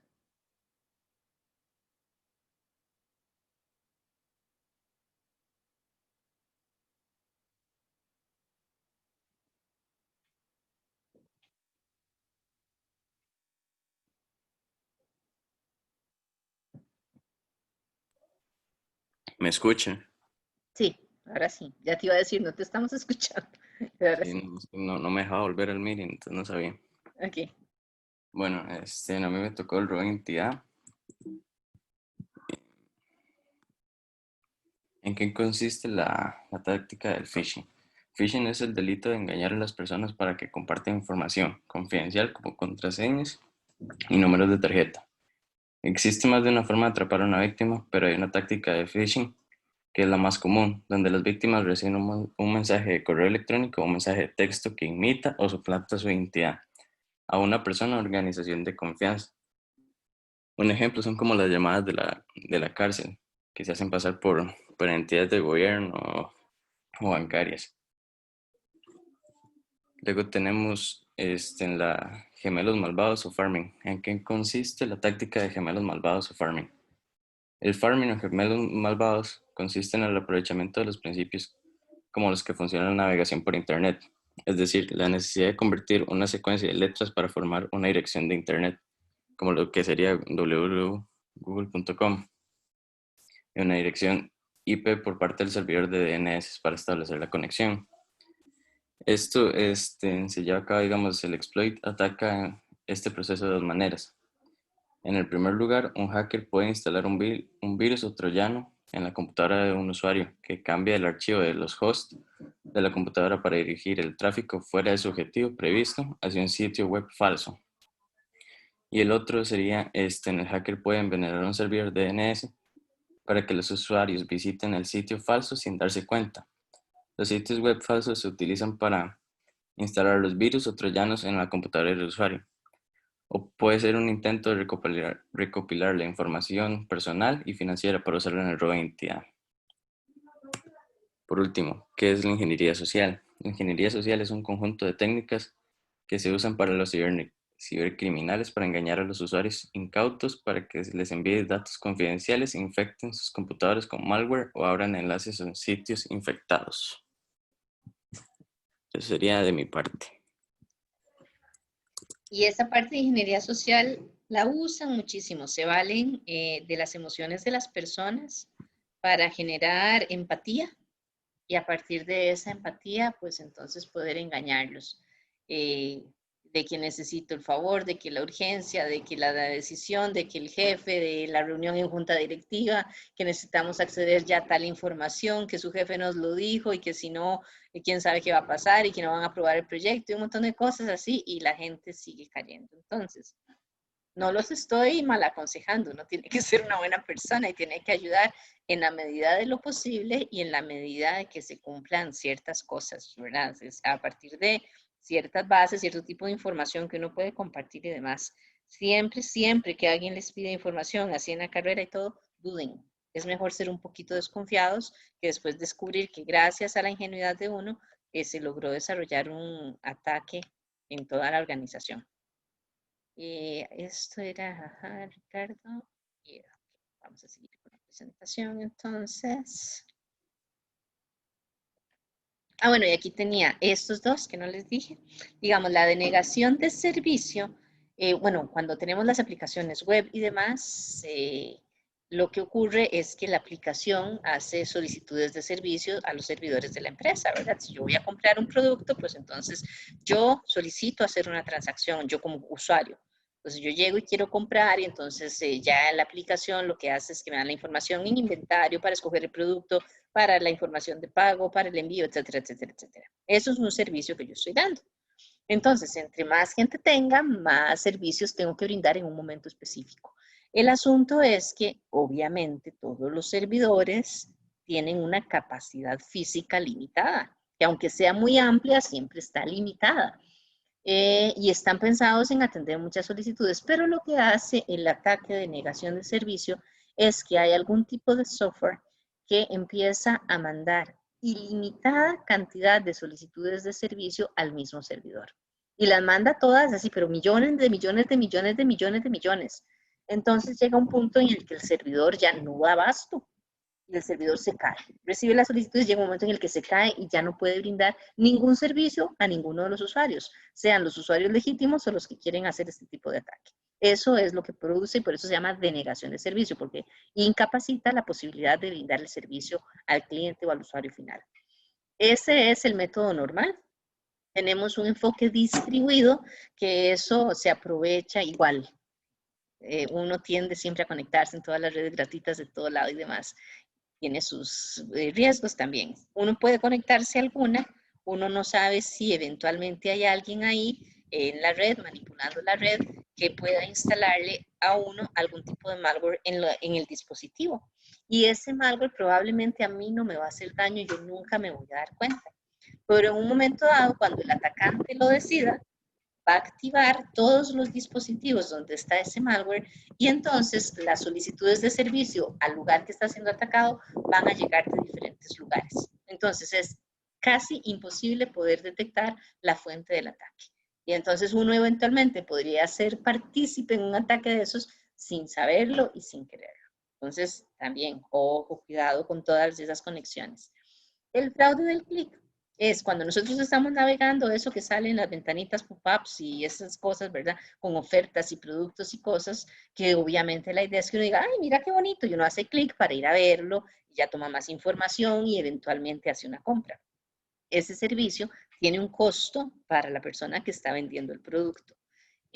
Pues aunque sea mínimo, tiene un costo asociado. Entonces, el fraude del clic lo que hace es que es un software que empieza a generar simulaciones de clic a ese lugar.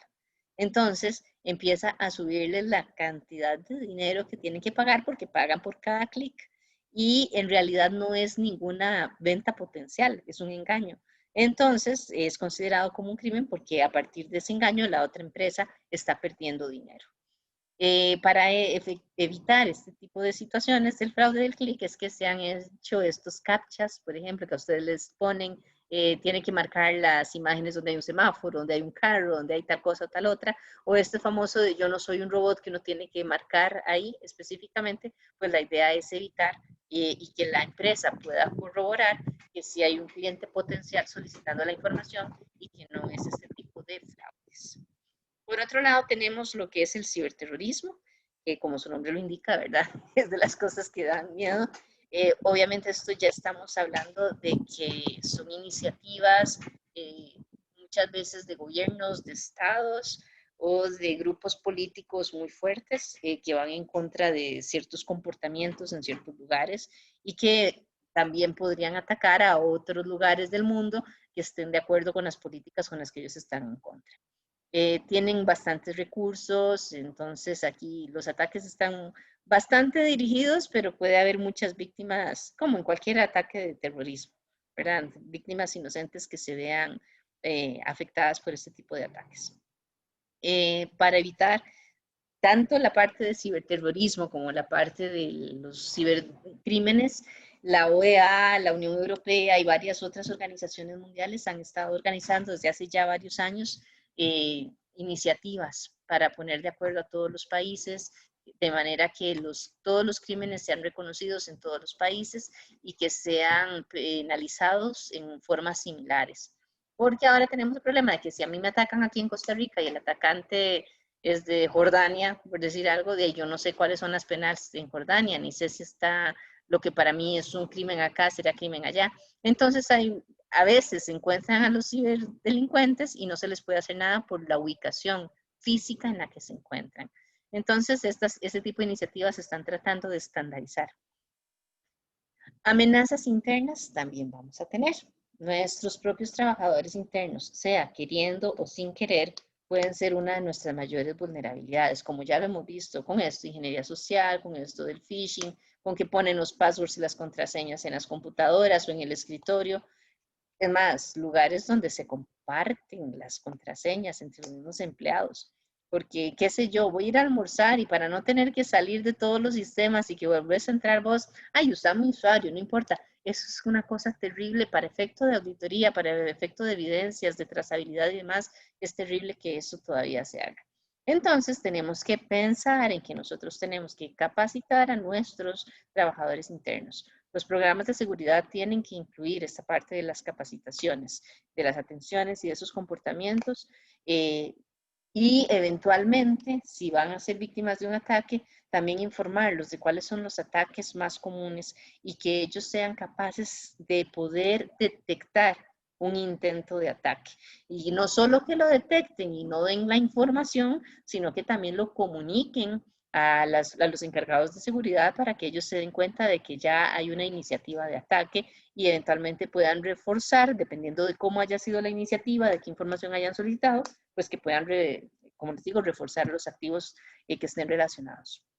Obviamente la parte que les mencioné antes de vulnerabilidades del software, bueno, las pulgas, ¿verdad? Que son deficiencias en la programación, errores que tienen que ser solventados, de una vez informarlas y de una vez actualizarlas. Y la otra parte que también veíamos en el video, que son las actualizaciones, la instalación oportuna de las actualizaciones del software para tratar de que esos mismos parches que vienen en las actualizaciones nos protejan. Y pues eso nos ayudaría a nosotros, ¿verdad? Ya sabiendo que el sistema operativo es estable, que no tiene algún tipo de vulnerabilidad grave, pues entonces ya es un paso menos que tenemos que dar nosotros. Vamos a ver.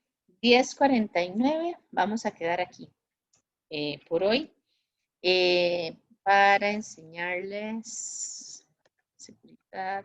Déjenme por acá. Ya en la plataforma está el proyecto para que lo puedan ir revisando. ¿Cómo están con los grupos de trabajo? Ya todos tienen. Porque yo no tengo a toda la gente ya registrada como en un grupo. Déjenme ver quiénes me faltan. Es más, en este momento vean que solo tengo estos 4 grupos de ustedes. Entonces, ajá. Yo le mandé un correo la semana pasada, pero no sé si le habrá llegado. Te digo, desde el miércoles de la semana pasada hasta ahorita he estado full, tengo varios correos que tengo que revisar. He visto algunos de estudiantes y todo, no los he contestado porque no he tenido chance de verlos. Entonces, pero lo que no sé si hay alguno, estos son los que ya tengo conformados, que tienen que haber recibido mi respuesta con el número de grupo y demás. Los que no, pues igual ya hoy me libero un poquito. Entonces, entre hoy y mañana voy a estar contestando todos los correos que tengo ahí pendientes, pero lo que quiero saber es si hay gente que está completamente sin grupo. Si van a hacer el proyecto solos, igual que me informen, porque pues aquí yo voy agrupando, ven, para cada uno todas las notas y demás, entonces necesito ir acomodándolos en esos grupos. Eventualmente, si hay alguien que quiere un grupo, pero que no tiene grupo, póngalo en el chat, ¿verdad? Para que ahí se acomoden con alguien. Acá les quería enseñar grupo 16, no, este es el uno. Grupo 16, que es el de nosotros, aquí tenemos. Ojo, donde dice proyecto caso Hacienda El Fogón, aquí está el documento donde está el detalle, o sea, el caso, la descripción y demás.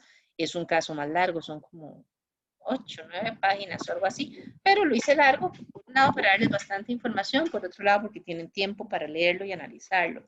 La idea mía es que ya empiecen a leerlo para que establezcan sus hechos relevantes. Para efecto del proyecto no me tienen que dar el reporte del caso, pero sí deberían identificarme algunos problemas que son los que después van a resolver.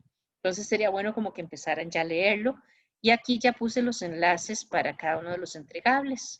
El primer entregable tienen que entregarlo, para la redundancia, el 21 de octubre. Este tenemos hasta las 11:55 de la noche, igual que el segundo. Este es el análisis de los procesos y las oportunidades de mejora. El segundo es la parte de la solución, ya la propuesta específica de ustedes, con la parte de la gestión de riesgos, que se le entregarían el 11 de noviembre, también a las 11 de la noche, 11:55. Y en este enlace tienen que subirme la herramienta en Visual Basic y la presentación que ustedes van a hacer, el archivo con la presentación. Este sí es antes de las 7 de la mañana, porque la idea es que ya cuando entramos a clase empiezan las exposiciones y ya está todo el material subido, ¿ok? Entonces, para que tengan esa consideración, ¿verdad? De que este día sí es a las 7 de la mañana. Ahí lo leen y después, ya cuando lo hayan leído, vamos a hacer una revisión de los lineamientos generales del proyecto, un poquito más detallados. Vayan viéndolo también, eso está ahí debajo del programa del curso. No sé si tienen alguna pregunta. No. Ok, entonces ya estaríamos.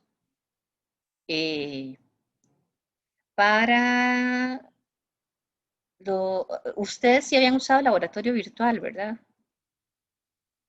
Con usted fue con los que lo usé mejor. Los que van a seguir utilizando el laboratorio virtual pueden seguir accediendo, prueben esos accesos y demás para efecto del día del examen, que ya estén familiarizados y no tengan ningún problema de acceso. Que la idea precisamente del laboratorio virtual es que puedan hacer el examen, por eso lo pasamos, y ya tranquilos, de que ya saben manejarlo todo. Si tuvieran algún problema, me avisan, porfa, con los laboratorios virtuales. Acuérdense que tiene la ventaja de que está disponible 24 horas, 7 días a la semana. Si ustedes quieren reservar computadoras para el domingo a las 2 de la mañana, pueden reservar computadoras para esa hora. O sea, no es que los esté mandando a estudiar a esa hora, pero es 24/7. Entonces es una gran ventaja. Y no necesariamente solo para lo de nuestro curso. Si pueden hacer la reservación para hacer otro trabajo de otro lugar, también ahí están disponibles. La idea es que ustedes puedan utilizarlo. Pero si tuvieran algún tipo de problema, me avisan. Esto sería por hoy, entonces, chicos, que estén muy bien, cuídense. Nos vemos la otra semana, Dios mediante. Chao, Una chao. pregunta. Ajá. ¿El examen teórico ese es en grupo o individual? En grupo. Los teóricos son en grupo. Ok, gracias. De hecho, aquí está en la plataforma. Ah, mira, ya no estoy compartiendo, ¿verdad? Ya les comparto. Acá dice...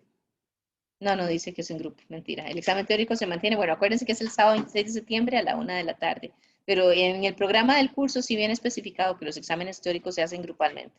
Ahora, el que quiera hacerlo solo, lo puede hacer solo, ¿verdad? No los estoy obligando, pero sí son los que se pueden hacer en grupo y la recomendación es hacerlos en grupo porque es la discusión del caso. ¿Okay? ¿Alguna otra pregunta? ¿No? Bueno, chicos. Entonces, ahorita subo las sesiones al enlace de YouTube. Ahí les aviso cuando ya están disponibles. Chao, chao. Gracias, profe. Ok, con gusto.